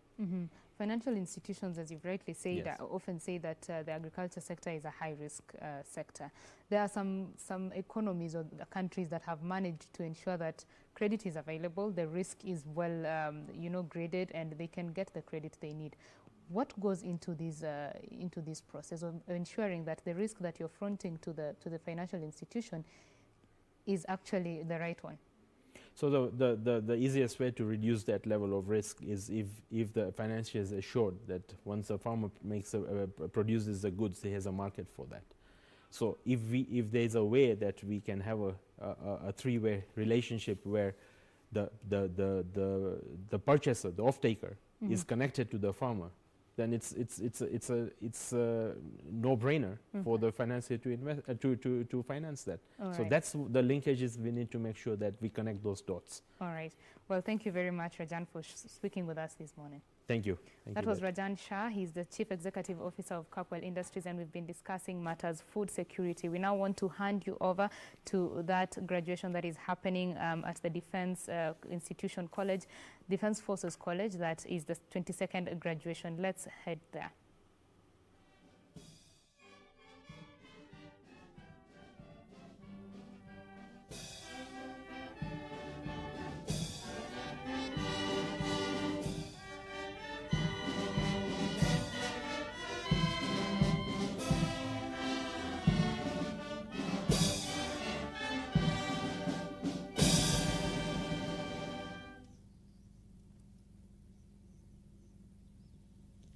Please let's remain standing, Madam Guest of Honor.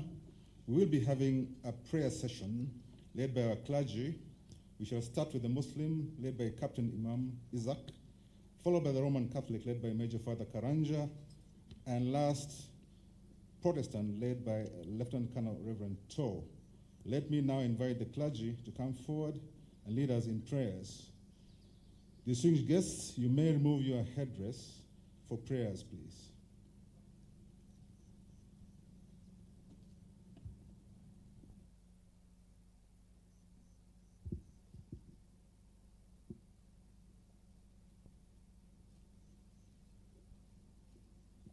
Bismillah.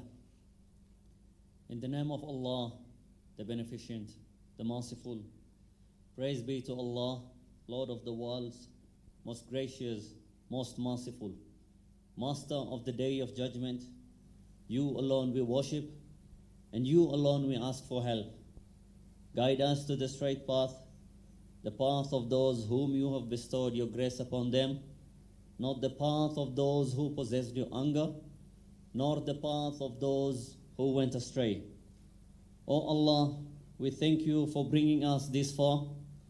We thank you for the gift of this day, a day filled with joy and happiness. Indeed, all praises to you, Allah. O Allah, as we put the graduates before you, make them find themselves in prayer for humility, wisdom, clarity, empathy, and priority. And above all, make them understand that they are your servants. Give them wisdom to make decisions for the greater good and not for personal gain. Bestow courage upon them so that they may deal with all sorts of challenges ahead of them. O Allah, grant this college to be a workplace characterized by respect and cooperation. Bless this college for their strenuous efforts in promoting security and stability. Protect this college from all sorts of evils, both the seen and the unseen. O Allah, make the knowledge shared herein a beneficial one that will impact on the lives of the trainers, the participants, and the society at large. To the team behind today's success, may Allah grant you the leadership skills of Moses, the bravery and vision of David, the wisdom of Solomon, and the patience of Job as you carry on with your duties. In the name of the Almighty Allah and His beautiful attributes, we hope and pray. Amen.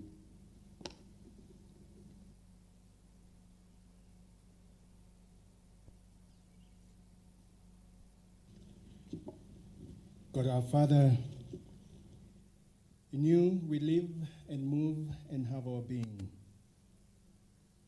Today is also fresh and new and like no other day. Today is a grand moment of graduation that has come and will pass in a moment. Today is a passage from one epoch to another. Today is a gift from you. Grant us the grace to seize it. Today is a graduation, a passage, a completion, and an inauguration. Today we pray for all these graduates who have met the challenge and kept the faith to the commitment of their studies. We first offer thanks for the success of their journey. We thank you for granting them focus and direction, and then strength and endurance. You created the knowledge and understanding they have mastered. You have created the curiosity and capacity for determination that led them in pursuit. All these good things came from you. We thank you. Today we also pray for tomorrow. This graduation opens another door to another time. As you have led in the past, lead now into the future. Give them focus and clarity, and a calling from you to understand their purpose and the courage to respond and step toward that purpose. We pray in the words of Scripture, bless them indeed, expand their territory. Let your hand be with them, keep them from evil, that they will not cause or experience pain. Today we are grateful for the beauty and joy we experience deep down the recesses of our hearts. We thank you, Lord. Amen.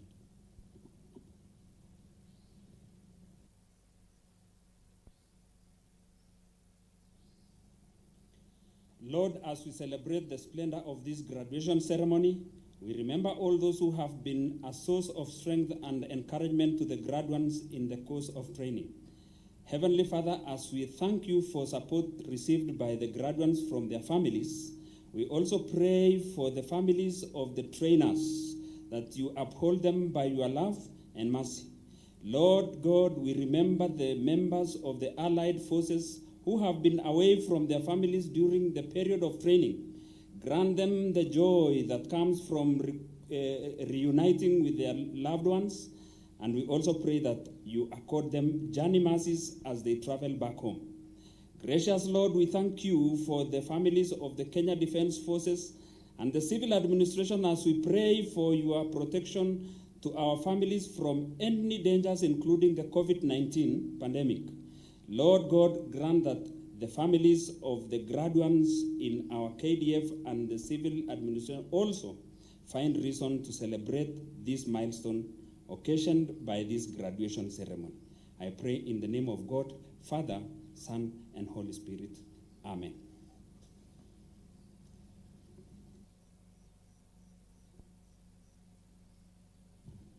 You may put back your headdress and kindly be seated. Thank you very much, the clergy, for your prayers and God's blessings.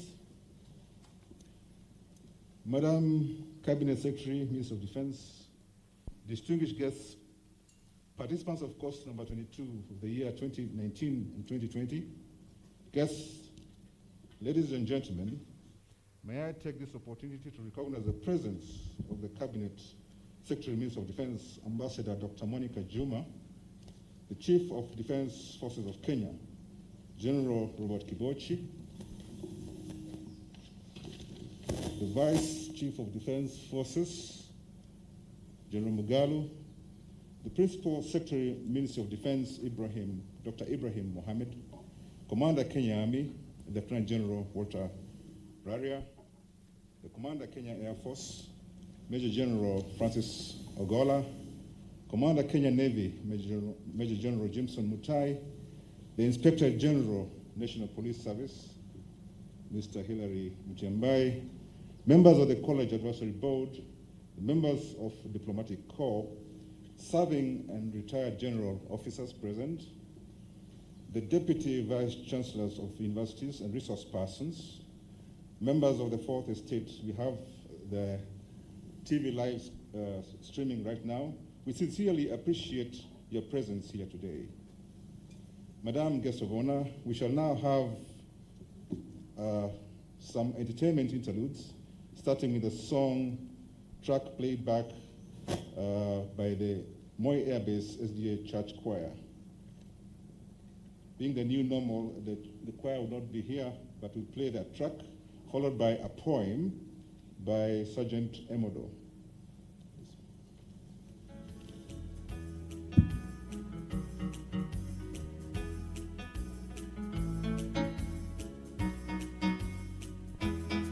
Katika maisha ya ulimwengu hakuna kitu kizuri unaweza pata bali ndugu nikupotea kule kwa milele, nikupotea kule kwa milele. Ndugu dada leo Bwana awaita mje kwake, tupate kuishi maisha yenye amani. Haleluya, amina, Bwana Mungu asifiwe. Tutaimba wimbo mpya tukizunguka kiti cha enzi.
sasa zimekaribia za kurudi kwa Mwokozi. Tutafurahia siku hiyo, tukizunguka tukiuimba wimbo mpya, tukizunguka tukiuimba wimbo mpya. Ndugu dada, leo Bwana awaita mje kwake, tupate kuishi maisha yenye amani. Haleluya, amina, Bwana Mungu asifiwe. Tutaimba wimbo mpya tukizunguka kiti cha enzi. Haleluya, amina, Bwana Mungu asifiwe. Tutaimba wimbo mpya tukizunguka kiti cha enzi. Haleluya, amina, Bwana Mungu asifiwe. Tutaimba wimbo mpya tukizunguka kiti cha enzi. Haleluya, amina, Bwana Mungu asifiwe. Tutaimba wimbo mpya tukizunguka kiti cha enzi. Thank you very much for that item. Now we shall have a poem recited by Sergeant Gladys Emodo of the Kenya Air Force, Moi Air Base. Sergeant Gladys Emodo, please.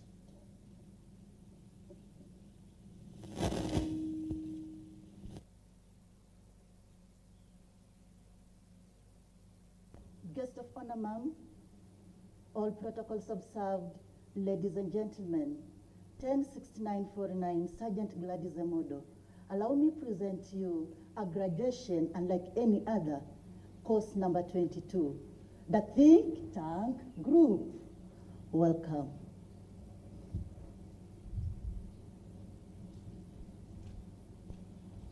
I dreamt of the day and days of this commencement, this beginning, this graduation of your dreams, on a day so cool, a day so warm, a day so bright, the bridal of the earth and sky. Everywhere, the alumni in the social distancing stance cautiously and steadily dance to the beat, punctuated by the ululations and cheers that rented the air. The National Defense College of Kenya, a center of excellence for the few, elite, the proud. Not everyone makes it to this place and point. A center that offers a rare opportunity which may or may not come in a lifetime. 48 weeks ago, yes, 48 indeed, participants converged from all the corners of the earth to reap what the center offers in her bounty. At first, it was a voyage of discovery, surmounted by blended cultures, dialects, dialogues, a true microcosm of our society, racially, religiously, ethically, an experience that will last you for a lifetime. Despite the turns and twists of the uninvited COVID-19 pandemic hitting us all hard, not just here in Kenya, but the whole world, you nevertheless have taken care and protected your course buddies in the spirit of brotherhood and pure comradely. Today is your day to strive. You have worked so hard to this point. We are proud of you, team, knowledge, and creativity. And with your honors, go show the world what you're made of. Go make a difference. Go stand out from the rest. Don't just fit in. You got everything, everything it takes to be outstanding policymakers of our times. And you know what? The National Defense College of Kenya, our regional education hub, just got you covered. The knowledge of peace passes from country to country, just like children's games which are much alike everywhere. Let peaceful notes, spices of love and harmony be heard in all the countries represented here and far beyond. When we hate or kill, the whole world dies. Even as we part, let's keep these ties and continue to work with them. So go well, stay safe, stay healthy, eat real food, save lives. Until we meet again, may the good Lord take a liking on all of us. Thank you and bye-bye. Thank you. Let's appreciate Gladys Emodo for that wonderful poem. Guest of honor, ma'am, we shall now have a valedictory. And now I invite Colonel Katobosa from the UPDF to give us a valedictory on behalf of the course number 22 participants. Colonel Bosa, please.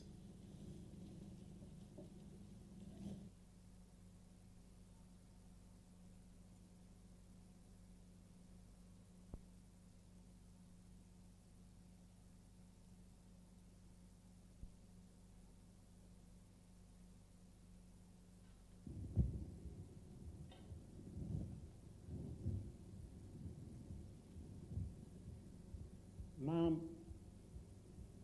Ambassador Dr. Monica Juma, the Cabinet Secretary for Defense, the Chief of Defense Forces, Vice Chief of Defense Forces, PS present, members of Diplomatic Corps, service commanders, all invited guests, graduates, ladies and gentlemen.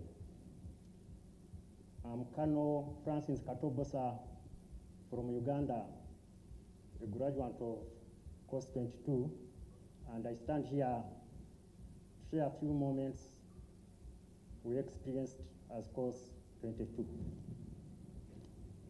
I start on a sad note, and I reflect on a moment that dejected our course. That was the days of our colleague, who was also the founder of our identity, late Colonel Paul Massey. May his soul rest in eternal peace. The sad moment put aside, I vividly remember the course began with week 0. This was the induction week. Just imagine, in principle, it was assumed that we could not count weeks from 1 up to 49 by then. That's how serious the program was. Graduates, you remember, we started with self-introductions, then the commandant's class opening address. We recall the commandant gave strategic wisdom on issues such as mutual respect for each other. He stressed that we had the chance to shape our potential during the 1-year period. He guided that the success of our journey would depend on how closely we work together. Indeed, those guidelines and those other small things, you know, are the ones that have made us be here today as graduates of Course 22. Please, a round of applause to our commandant. Time moved very fast. The next morning was a session held on group dynamics and teamwork by Madame name withheld. She underscored the fact that as leaders, we should always increase the area of intersection. As the lecture went on, she narrated a rural tale of Oyundi. You remember the Rezo Oyundi. Ma'am, as graduates here, we are dedicated officers, ladies and gentlemen, and no Oyundis at all. Week zero. You remember, it was the same week when one of our own was asked to give a last word, and he went a traditional way. Warm your hands, come on. Guess what? He became a victim of his actions. Caution, and I quote, "Here at the college, there is a consistent way of doing things. That is an uncivilized way of clapping. Arimeza yo. No doubt, ma'am, we are now civilized. That's how crazy week 0 was. A big applaud to all our professors and doctors who took us through week 0. Moving forward, we began term 1, term 2, term 3, and finally term 4. Common to all these terms was their complexity. In fact, I would say there is no theory that can underpin them. Probably the zombies theory. The stage was mainly dominated by 2 categories of professors and doctors. The professors with short names of 5 characters and below. The professors with long names of 6 characters and above, because they're about. Here come a professor with a short name, introducing the course to decision making in foreign policy. Muddling through affords the decision maker room to avoid policy errors. Immediately after the first statement, questions. Who are they that conduct foreign policy? How they communicate? How they articulate issues? What are the idiosyncrasies which the decision maker has? Not a single question answered. The session ends. And we go for a break. After break, another short name on the podium. This time he comes with a security problematic. Same characteristics. They shoot short, endless questions. And he says, the concept of national security needs to be viewed with reference to certain issues. Immediately after the opening statements, he shoots. Straight away we are on the fire line. Security for who? Baso, tell us. Too much security, too little security, or optimal security? Course code, please, tell us. Security from what threats? Not a single question answered. The session ends. The zombies theory, and we take a 10 minutes break. After the break, guess what? Short name on the podium. Typically the same characteristics. He begins. Yes, dear sir, ladies and gentlemen. You know, there are contradictions, realities, and challenges facing the concept of security communities. Madame Maria. Hello? But how do these things come from? Commando ID, sir, tell us. What happens when states are involved in extended commitments? Hello? Madame Yakoye, are you still with me? Does the concept make meaning anymore?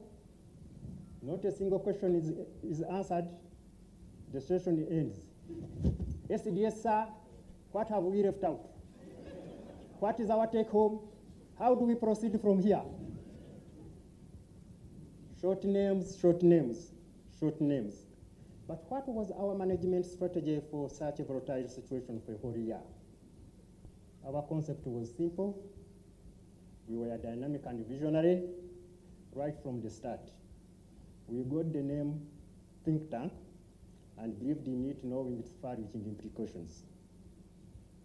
In Uganda, we say a good name is a rich inheritance.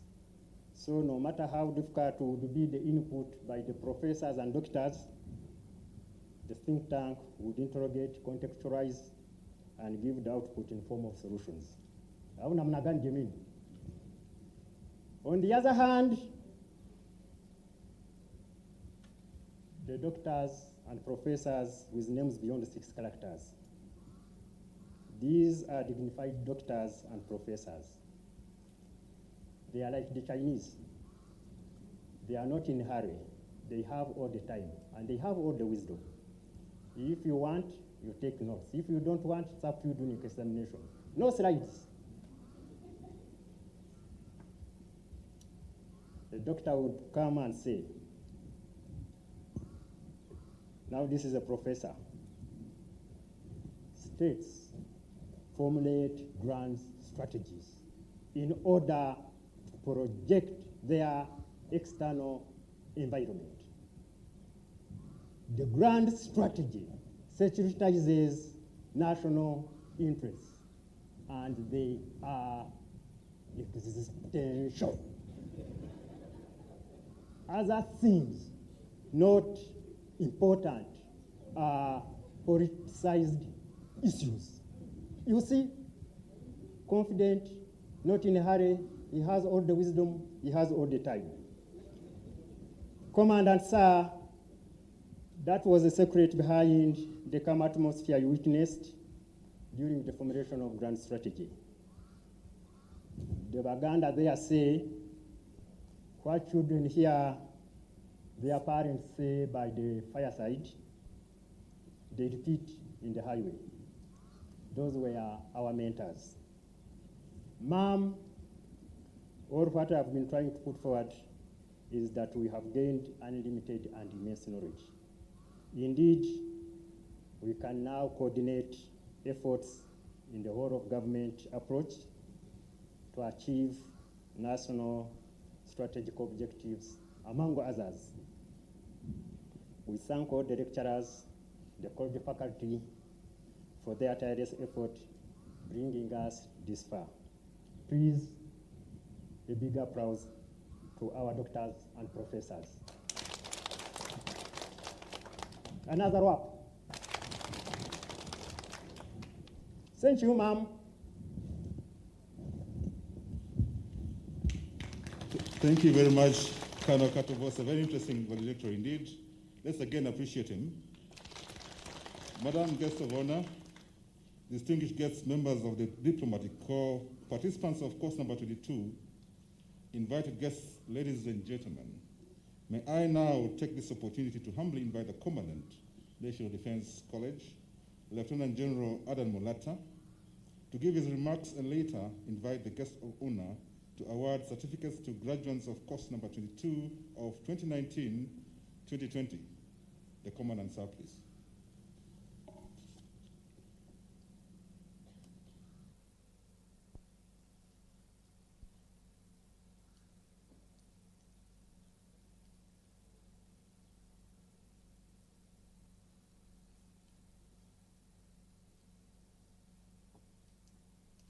Thank you very much, SDS Army. Madam CS, what Kano Katobosa from Uganda did not tell us was about himself. Kanobosa, interestingly, Madam, is one individual who does not eat almost at all, strangely. Breakfast comes, he says, I don't eat breakfast, I only have a cup of tea.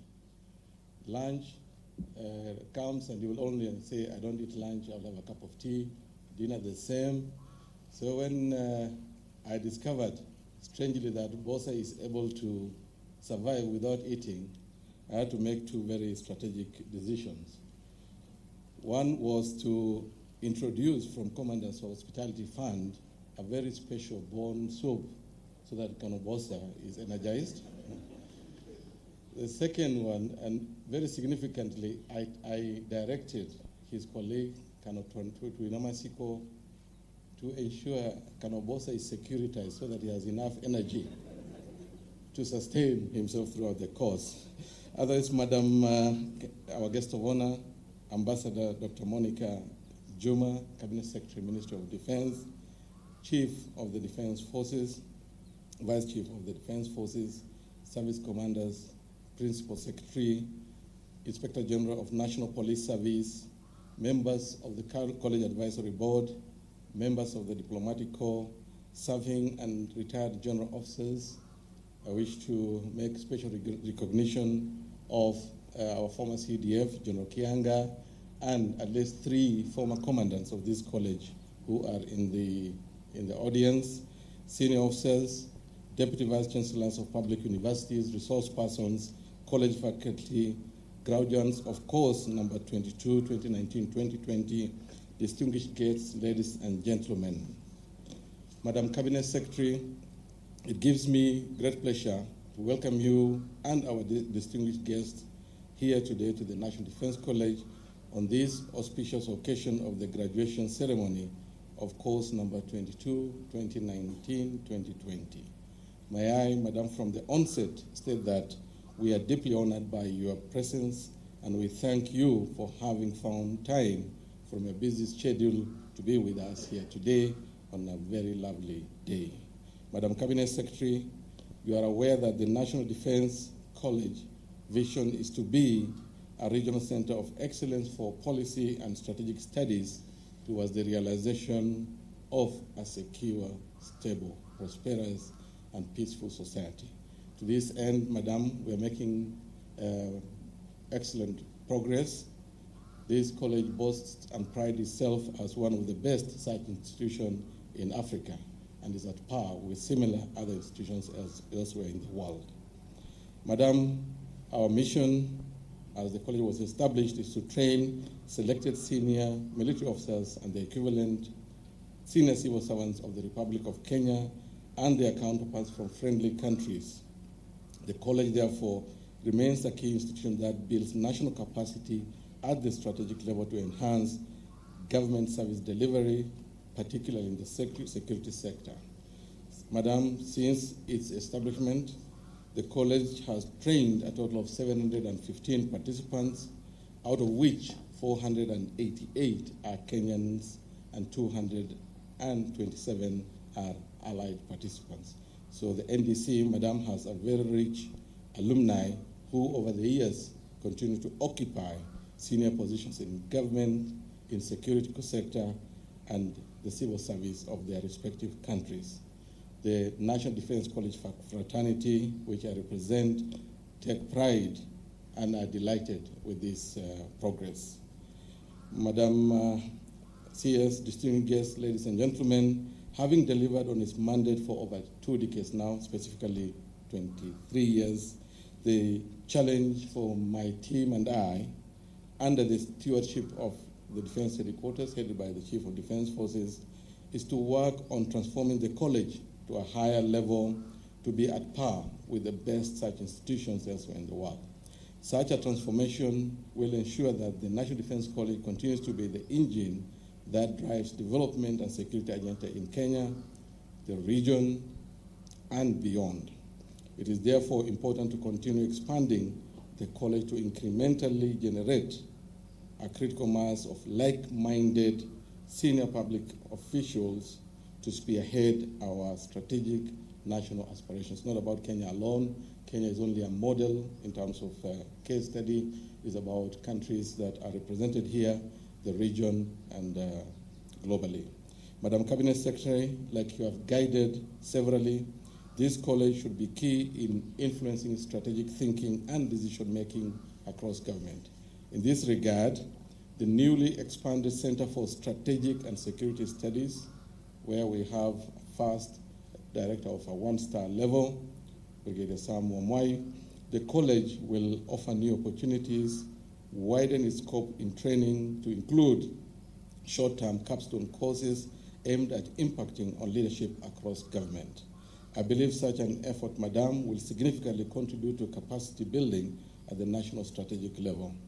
The Center for Strategic and Security Studies will be a platform for collaboration that will drive the agenda of the national government in security and development. So it is central to the future and the growth of this college. Additionally, Madam, my intent as Commandant and with your support and that of the CDF is for National Defense College to further develop capacity to also become, additional to what we do currently, a center of excellence for multi-agency and a whole of government approach training for middle and top level leadership and senior public officials for the government of Kenya and beyond. So this is an aspiration that we have, which will cement our concept of multi-agency so that we can have this dialogue in training institutions at middle and top level. I'll briefly engage this shortly. Madam CS, the college appreciates the continued support from your office and the office of the CDF and other key stakeholders. We will continue to seek your guidance and support as we endeavor to propel the college to greater heights, undertake important tasks assigned by the leadership and yourselves. And of particular interest to us, Madam CS, is the natural evolution of the National Defense College to a National Defense University. This will enable us realize the full potential in the spectrum of activities that we'll be able to do in this college and the envisaged university, and therefore fulfill national and regional needs much better. Equally significant, Madam, is the need to forge closer collaboration and synergy of effort between national strategic training and policy research institutions of the Republic of Kenya. Towards this end, Madam, I am very pleased to recognize the presence of the following directors of various academies for our country. I wish to begin by Ambassador Galm Mohe Boru, Director of Foreign Service Academy, Minister of Foreign Affairs. I'll very humbly request him to stand so that he can be seen. Thank you, Ambassador Galma. Next, Madam, and please remain standing until I'm done, Professor Nyokabi Kamau, Director, Center for Parliamentary Studies and Training. Professor, please. And then finally, Madam, the head of the Judiciary Training Institute, Justice Kadurima, is not able to be with us, but he sent his deputy, Dr. Steve Ouma, the Deputy Director of Kenya Judicial Training Institute. Dr. Please. Let's give them a round of applause, please. Thank you.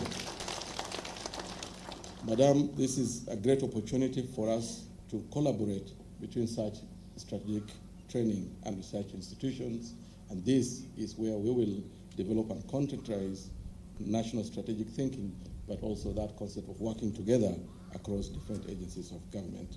Our guest of honor, Madam Cabinet Secretary, before you are 40 graduates of course number 22, 2019-2020, which ends today after 48 weeks of hard work, sacrifice, and determination. And I can confirm what Colonel Bosa has said about the course. I'm impressed, they have excelled, and really lived to my direction as I did so at the beginning of the course. So I commend them for that. Madam, I wish to also commend them for a job well done and share the joy on successfully completing the course. I thank the faculty and staff of the college, our partner Institute of Diplomacy and International Studies of Nairobi University, IDIS, lecturers, resource persons from far and wide. COVID experience, we have been able to get lectures online from the US and many other great spaces outside, and all those who have contributed in one way or another to the success of course number 22, 2019-2020. Allow me, Madam Cabinet Secretary, to give special thanks to the spouses and families of the participants who unfortunately are not with us today because of the COVID crisis and the restrictions involved, but for providing the much needed support for the participants during the entire duration of the course. Madam CS, before I invite you to give the certificates, I want to recognize the leadership team, because it is not about the commandant only. I will mention their names and I'll ask them to stand.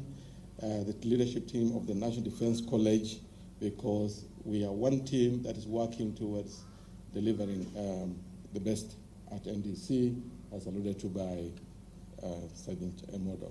Deputy Commandant Ambassador Ngesu, please rise and remain standing. SDS Army, this is Major General Patrick Amagola. SDS Air, Major General Rashid Elmi. SDS Navy, Major General Charles Kahariri. Director, Center for Security and Strategic Studies, Brigadier Sam Wamwai. College Secretary, Brigadier Odhiambo Crispin. So these are the NDC leadership team. We have journeyed together. We have been assisted by senior colonels under them and the entire fraternity of the college. I want to appreciate them. And our motto, Madam CS, is this course was very good, but the next one will be better. That is what we live for. With that, Madam, I want to humbly request a round of applause for the senior leadership of the college. Thank you very much. Madam Cabinet Secretary, it's now my pleasure to present to you the graduates of course number 22, 2019-2020, and request you to present to them the award of the National Defense College Certificate on National Security and Strategy course. Madam, please come forward for the certificate awarding session. Thank you.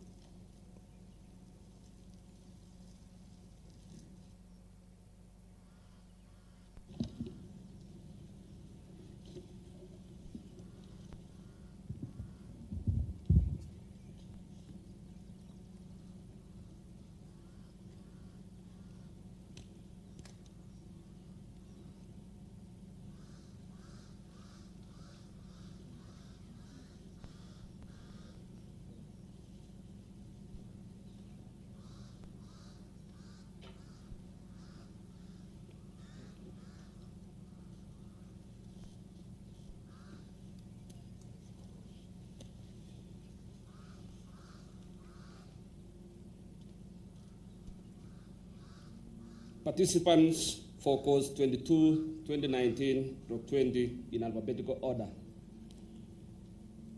Brigadier Elijah Mwasi Mwanyika, Kenya Army.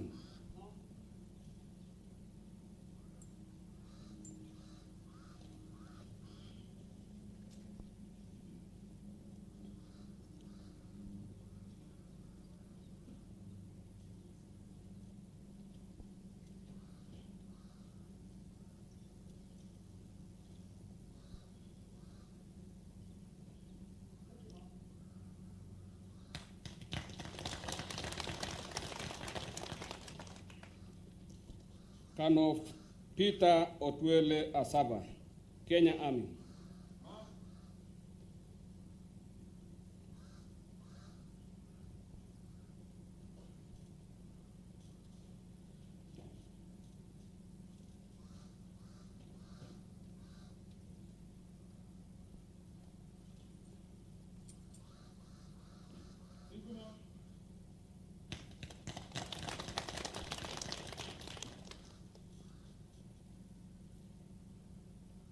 Colonel Francis Kato Posa, Uganda People's Defense Force.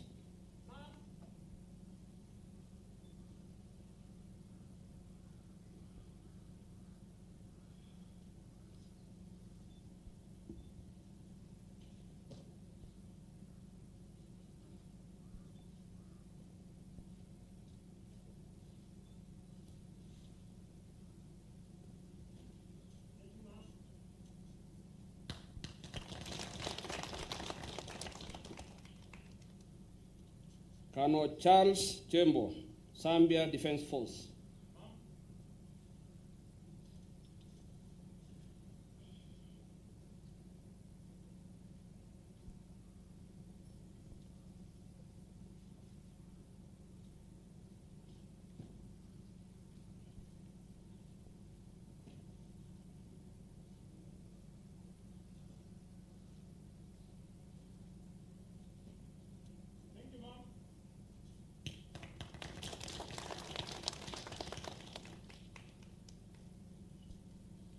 Commodore Indrajit Dasgupta, Indian Armed Forces.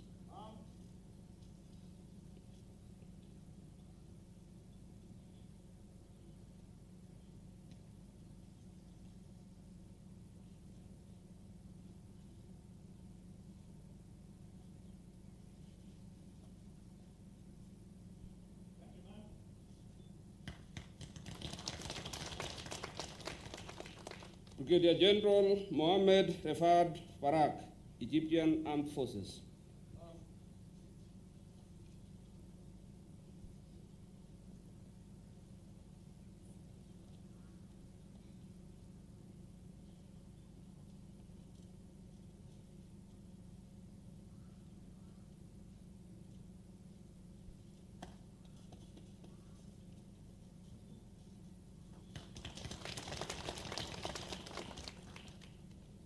Colonel Mahmoud Salah Farah, Kenya Air Force.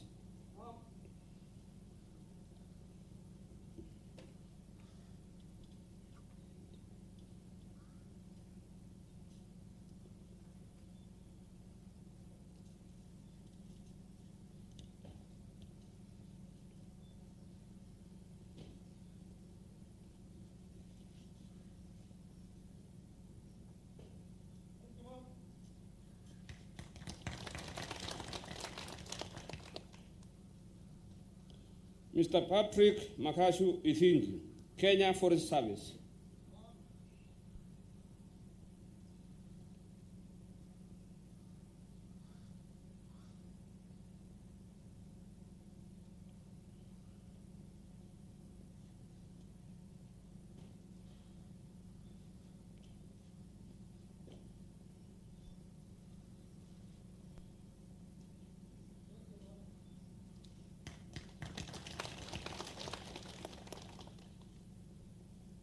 Mr. Wamakatha Kairu, National Intelligence Service, Kenya.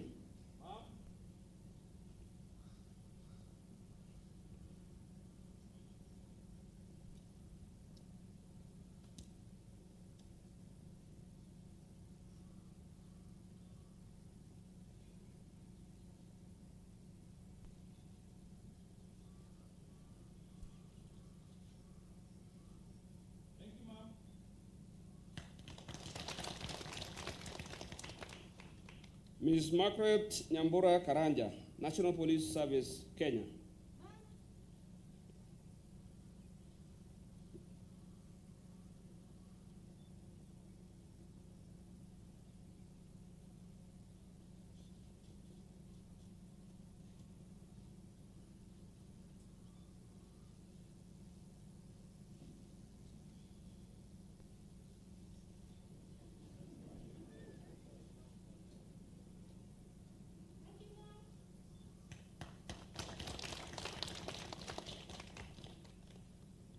Kano Chuma Emmanuel Katunge, Tanzania People's Defense Force.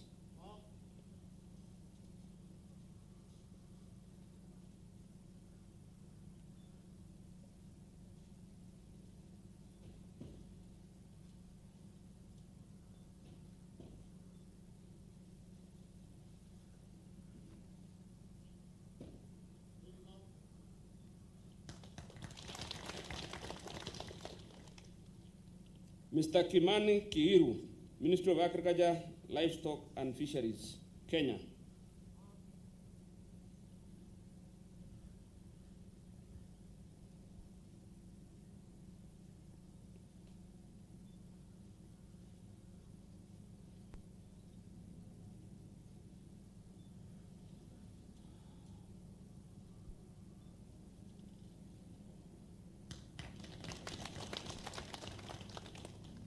Ms. Damari N. Kimathi, National Intelligence Service, Kenya.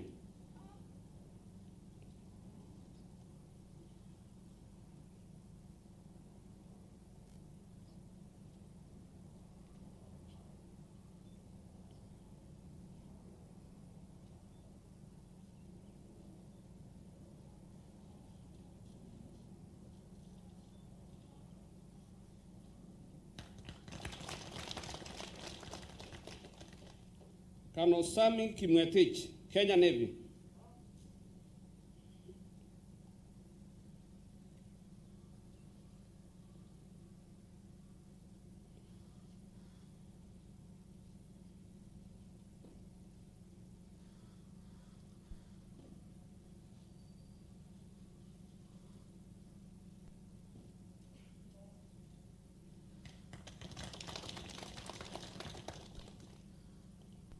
Ms. Mary Njeri Kirabui, Kenya Wildlife Service.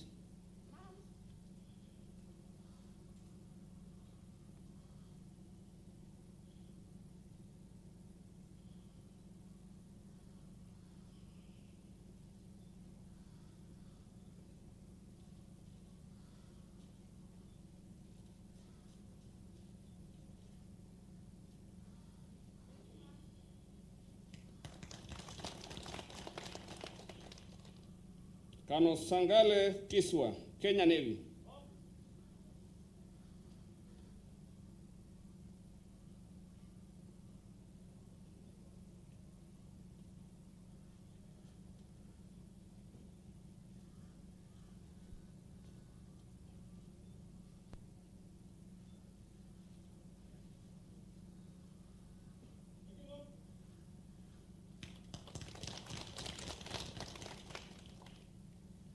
Colonel Moses Lenamiso Leriari, Kenya Army.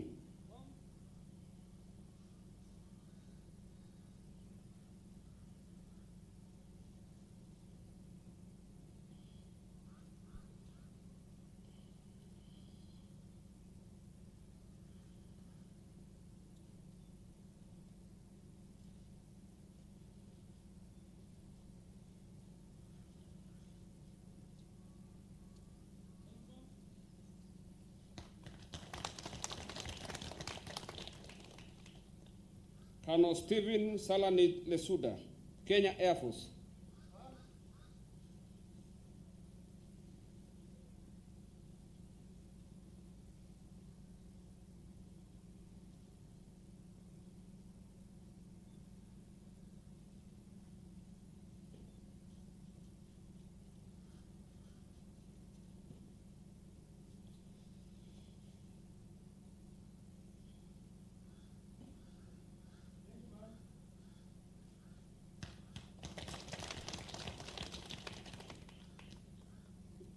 Mr. Titus Maina Macharia, Minister of Interior and Coordination of National Government, Kenya.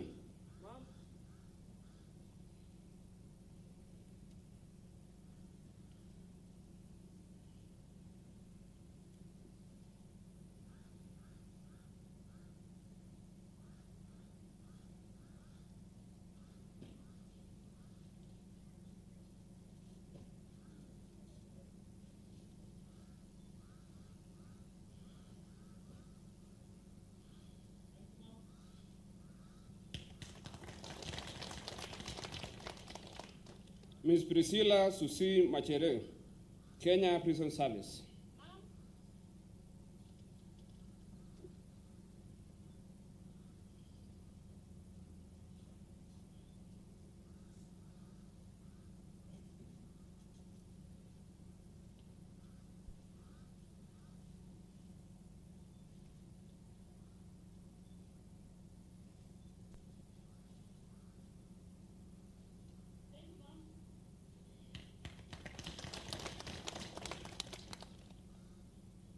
Mr. Jared M. Akano, State Department of Fisheries, Aquaculture and Blue Economy, Kenya.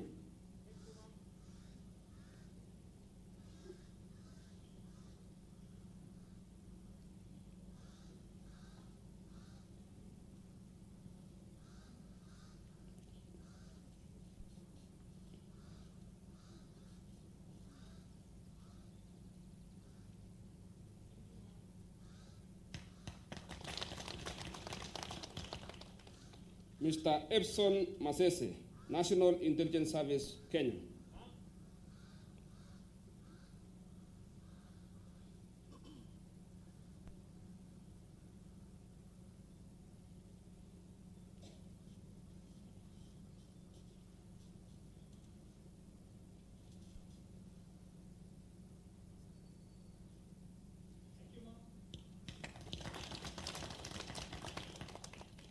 Kanomboya Mwenga, Kenya Army.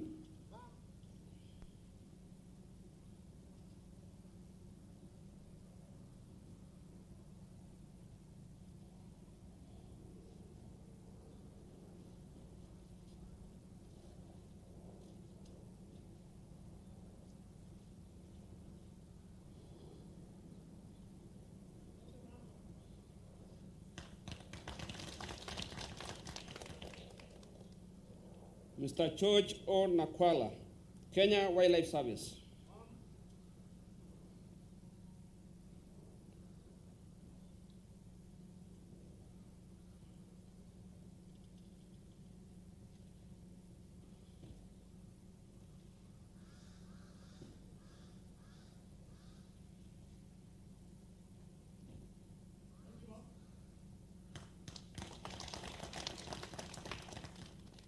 Mr. Ngalia Ndaya, Minister of Interior and Coordination of National Government, Kenya.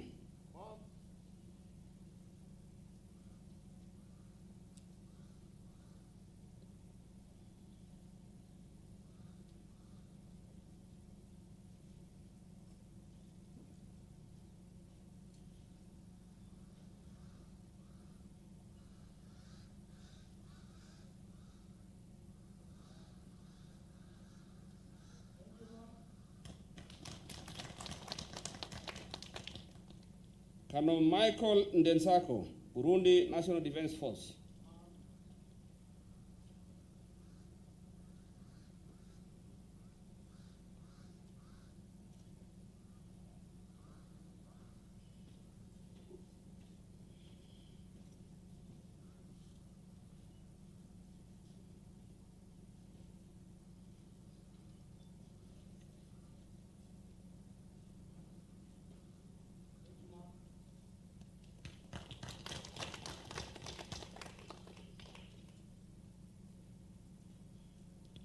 Ms. Macharia Nancy Chuti Njambi, Minister of Information, Communications, Technology, Innovation and Youth Affairs, Kenya.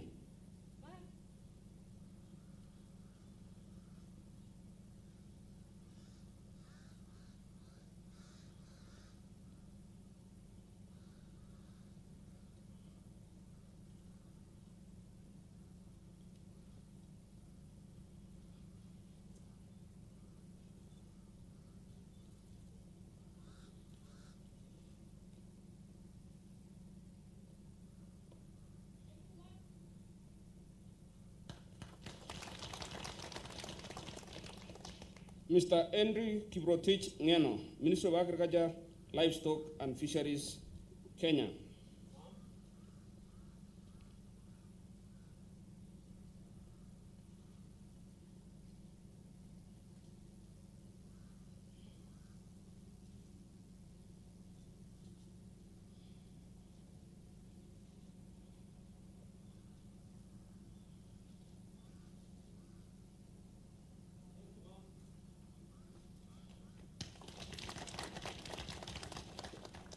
Brigadier John Mason Ngoimo, Kenya Army.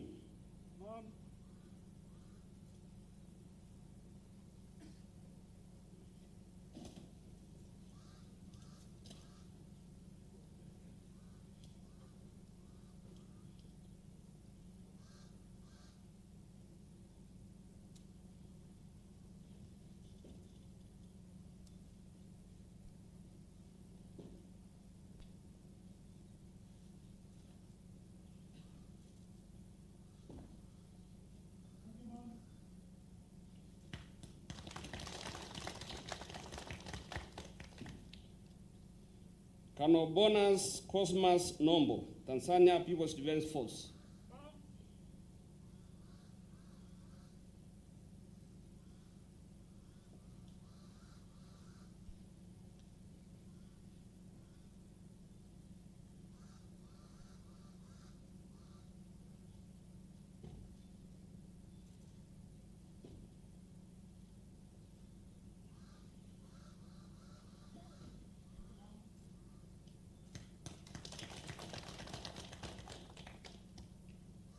Ms. Catherine N. Nyakoe, Minister of Foreign Affairs, Kenya.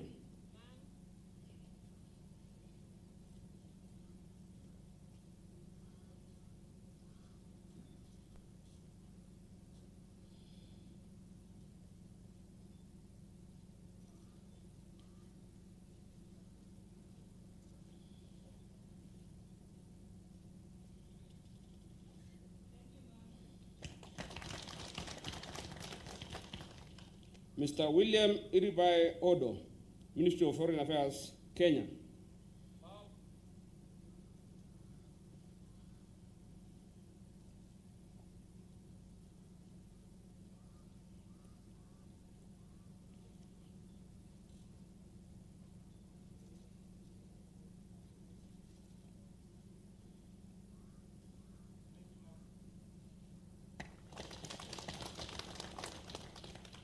Ms. Mary Wangui Omari, National Police Service, Kenya.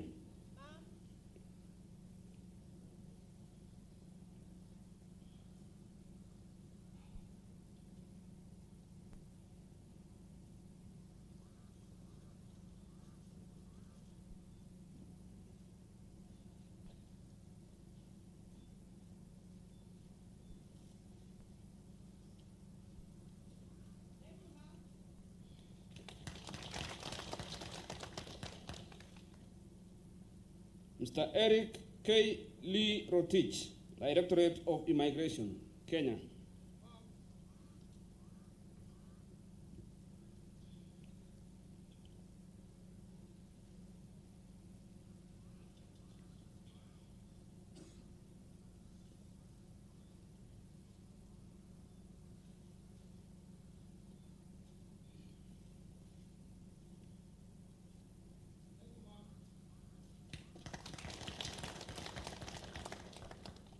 Colonel Franco Rutachengwa, Rwanda Defense Force.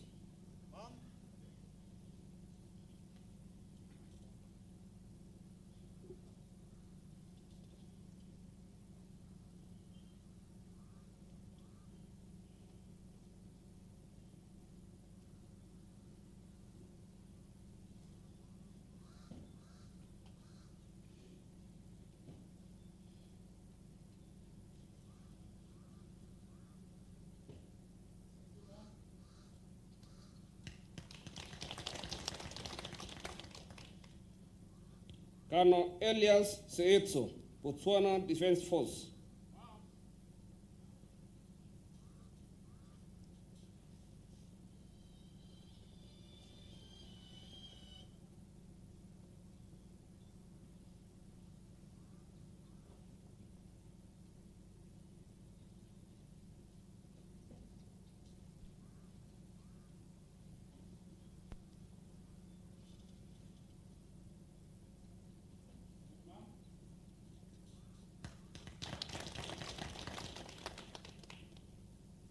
Colonel Farai Tarufinga, Zimbabwe Defense Forces.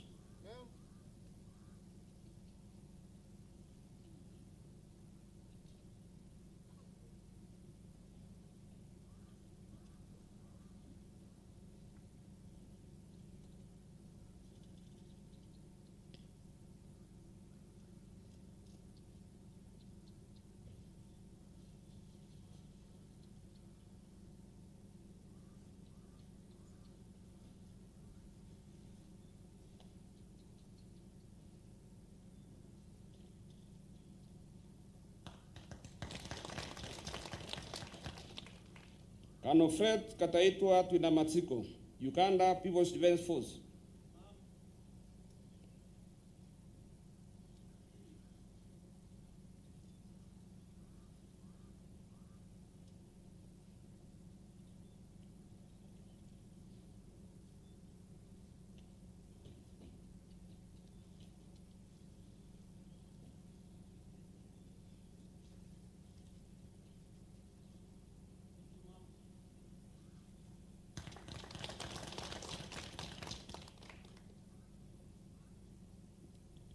Colonel Stanley Kishia wa Wairegi, Kenya Army.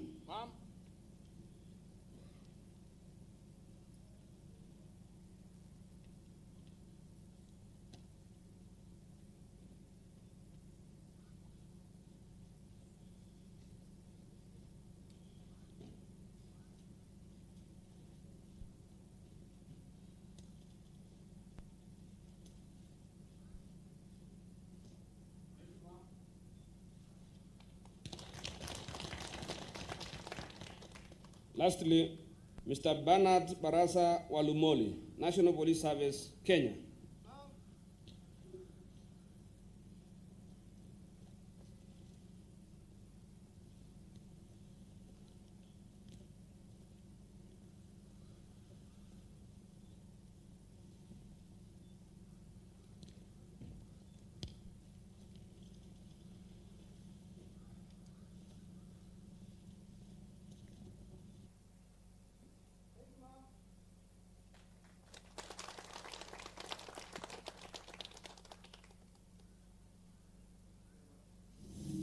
Thank you very much, Madam Guest of Honor.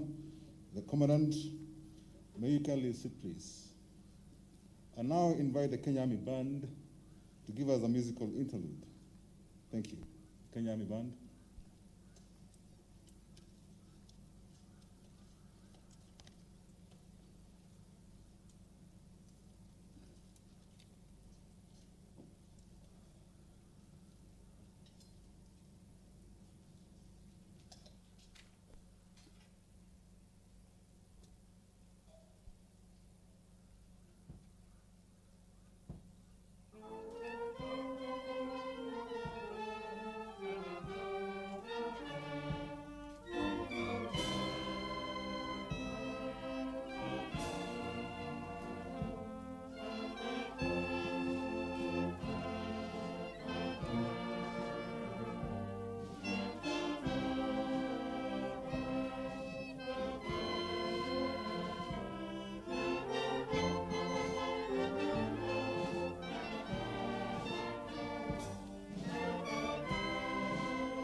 Thank you very much, the Kenya Army Band, for that musical item. Madam Guest of Honor, distinguished guests, I now request the Commandant to invite the Guest of Honor to address the congregation. The Commandant, sir, please.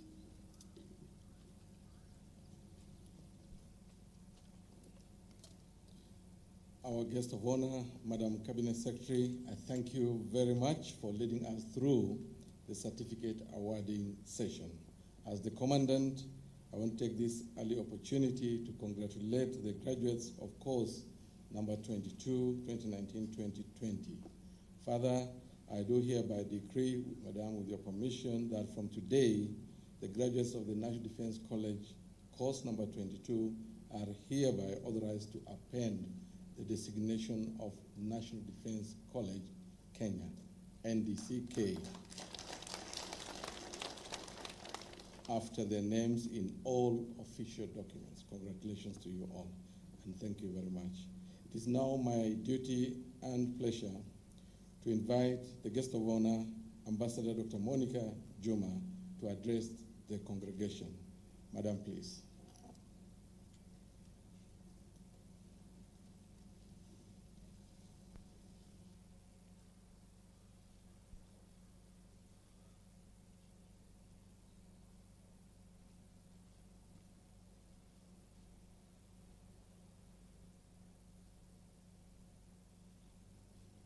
Thank you, Commandant. Please, may you have your seat.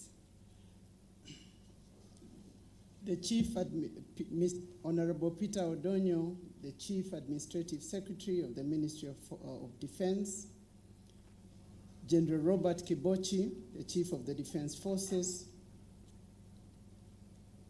Dr. Mohammed Mohamud, the Principal Secretary in the Ministry of Defense, Lieutenant General Levi Mugalu, Vice Chief of the Defense Forces, Lieutenant General Mulata, the Commandant of the National Defense College, college faculty and staff, service commanders, the Inspector General of the National Police Service. I also wish to recognize the former commandants of the National Defense College and all general officers, both serving and retired, here present, members of the Diplomatic Corps, graduates of Course 22, 2019-2020, distinguished invited guests, ladies and gentlemen.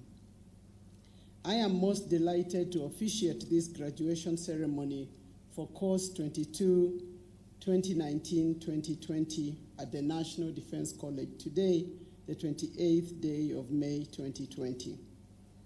I want to begin my statement by congratulating each and every graduate for achieving the prestigious credentials at this world-class Center of Excellence. Today is a culmination of 48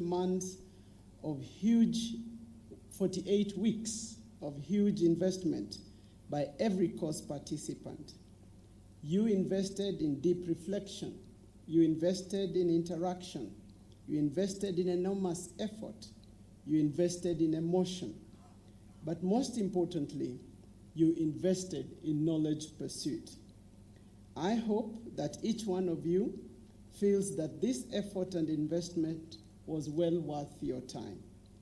Ladies and gentlemen, please join me in expressing our gratitude and congratulations to the graduates of Course 22. While noting that most of your families are not here, I also wish to extend my warm felicitations to them and to your friends, and congratulate them heartily for supporting you through your student days. I have no doubt that they must have been a source of great inspiration, and that they also made extra effort to fill up your absence and urged you on, giving you comfort and knowing that all was well at home. I am very pleased to note that 11 members of this graduating class are drawn from 10 friendly countries. We thank each of your countries for choosing Kenya and our National Defense College in particular to further your education. But this process has been beyond education, at least from what we heard from Colonel Basso. It goes to strengthen the bonds of friendships between our nations and people. And I look forward to continued cooperation both at workplace, but also in strengthening personal friendships and networks between yourselves as well as your families. Ladies and gentlemen, I am informed, and clearly I saw this from the presentation, that the enthusiasm, great enthusiasm, was the hallmark of this cohort, that the sessions and syndicates were as engaging as they were illuminating. From the commandant's brief this morning, I am persuaded that we have a cohort of strategic leaders that will forge a common vision for a continent and world whose destiny is inextricably linked. I have no doubt that a united, peaceful, prosperous Africa is within reach. But this can only be achieved when we act in concert, when we are driven by a shared worldview. And that is the essence of the experience you have gone through at the National Defense College. As indicated by the commandant, the objectives of this college is to create a critical mass of drivers or force multipliers in policy making and implementation. A group that is able to purpose together. A group that is able to learn, to debate, and reason together. But most importantly, a group that is able to effect change beyond and after this college. The aspect of reasoning together and effecting change beyond us is particularly critical for Africa today. For far too long, our identity, our development trajectory has been defined and driven by perspectives of life that are far removed from us. So at the National Defense College, we sow seeds that are supposed to blossom and yield far beyond of us. If the 21st century is Africa's century, if we are to become the next development pole of the world, and if COVID-19 pandemic offers opportunities for Africa, how are we to define the critical path for our nation and our peoples? I suppose in the definition of the professors, I am in the short name professors. These are the questions and the dialects that the thinking at the National Defense College should prepare us and for this generation. In fact, we emerge from this course already with the tasks in our hands. It is therefore my hope that, as General MacArthur would have observed, on the fields of the friendly strife that occurred here in the debates and in the exchanges were sown seeds that on the other days and on the other field will bear fruits of victory. The value of this college will have to be reaffirmed, if each one of you feels that this experience was not only enriching, that this experience gave you networks, but most importantly, that it anchored the debate and reflection that will change your country, that will change Africa, that will contribute to humanity. Ladies and gentlemen, ceremonies such as this one today are in many ways the glory moment. They allow us to imbue the glory of success, to uplift our spirit, to fortify our souls, and to reaffirm ourselves. Importantly, they confirm the truism that through hard work and tenacity, you can achieve great feats. But this moment must also turn our attention to the future, to the promise that it holds to our sending institutions, to our sending countries, and to the societies that we serve. You join a distinguished society of alumni, members of the National Defense College that occupy positions and places of influence in the defense forces, in other security organs, in the civil service, in the private sector, in government structures, both in Kenya and other friendly countries represented here. This alumni has and continues to demonstrate their worth, and they continue to be special assets in the protection and advancement of the interests of our people. Our expectation is that you will endeavor to make a difference in joining this alumni. You return to your institutions and countries with a real challenge in hand. In the current pandemic, COVID-19, this is a critical test case of our nations and the world and of the future. And while the scale of the impact of COVID-19 is still not yet estimable, we know at this point that it has plunged humanity more than a century back. But we also know that crises, even one that's such as this one, also forges its own leaders. I urge each one of you to engage with this challenge, which, although it began as a health crisis, has ramifications that cut across all sectors of our society. So there is no doubt that each one of us must make their input in the search for a recovery plan and strategies that will mitigate any other crises that may come our way. It is therefore my hope that you will deploy the knowledge and competencies that you have acquired here to play a critical role that is pivotal, that is groundbreaking, and that will propel our countries towards the achievement of security, peace, stability, regional integration, and prosperity against all odds. This will require boldness of thought. It will require engaging outside our normal comfort zones. And yes, it calls for courageous, even sometimes unpopular decisions and actions.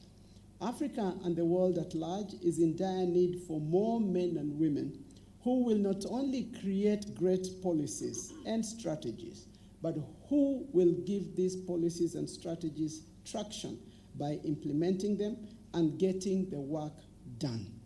So it is very important that you as leaders see the opportunities in every situation that comes your way, particularly the difficulty situation, rather than seeing difficulty in every opportunity.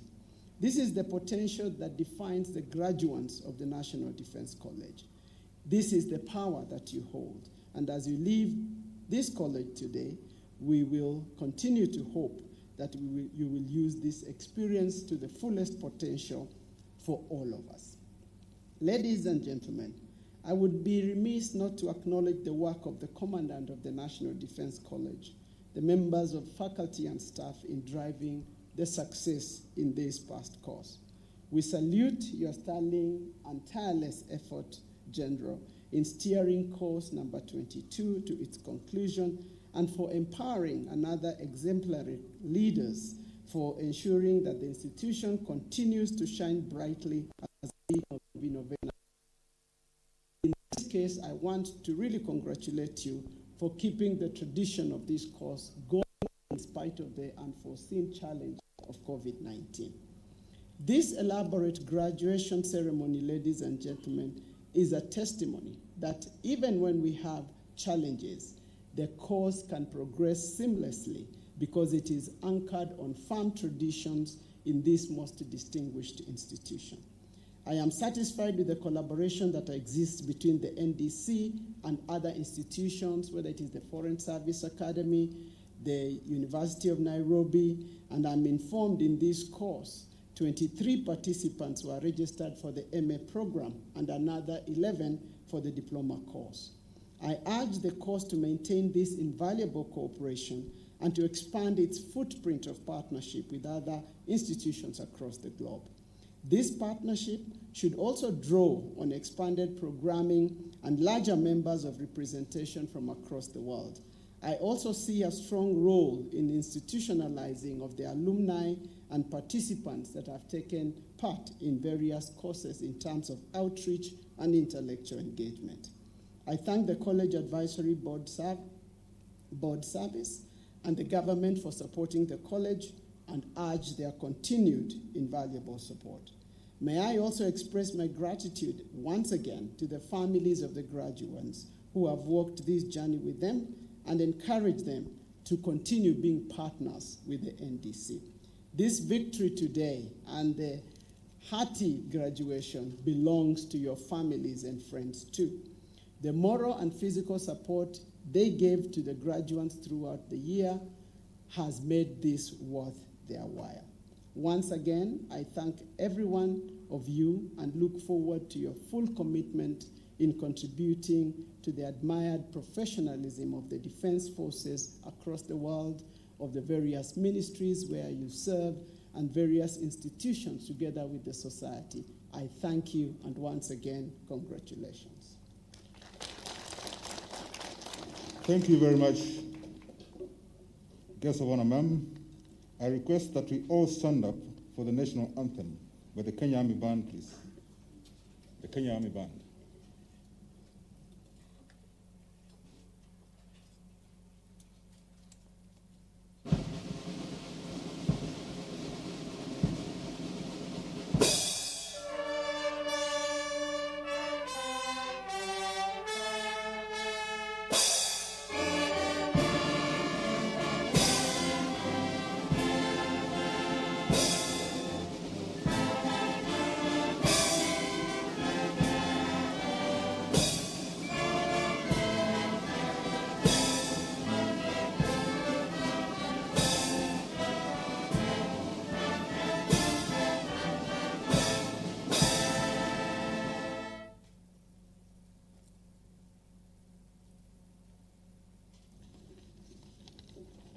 Kindly be seated for a moment.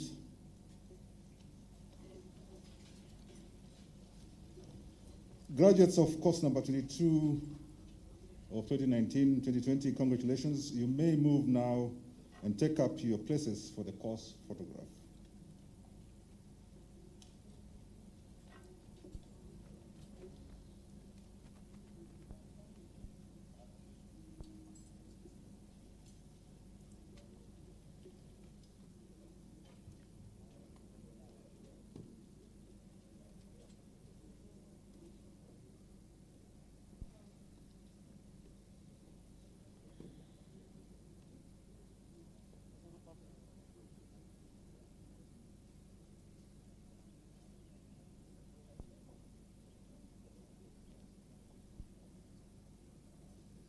Precise and colorful are hardly suitable words to describe this event.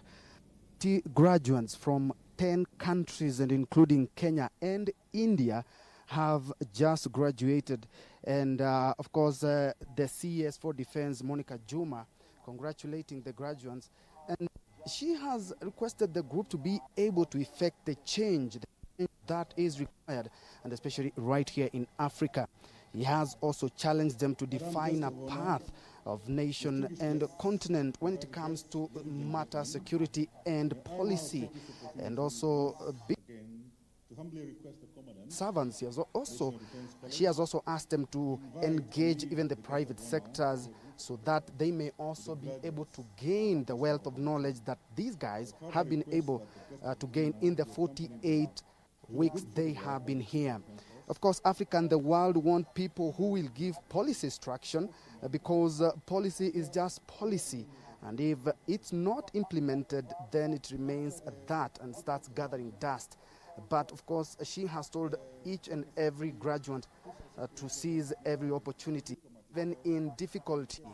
And something that she has observed is that she has said that it's good that these guys have been here for the whole year and were not swayed even by the COVID-19, because for the 48 weeks they've been here, they have not seen even their loved ones or been at home. You do remember so many countries have had restrictions, travel restrictions, and also they have been able to stop planes from actually getting out of the country as we deal with the coronavirus pandemic. As you can see, now we will be having a photo session where the CES and the graduates will be having their moments captured so that they may live at their own pleasure. Well, from the National Defense College here in Karen, Nairobi, I'm Ben Troenjwe. Back to you in studio.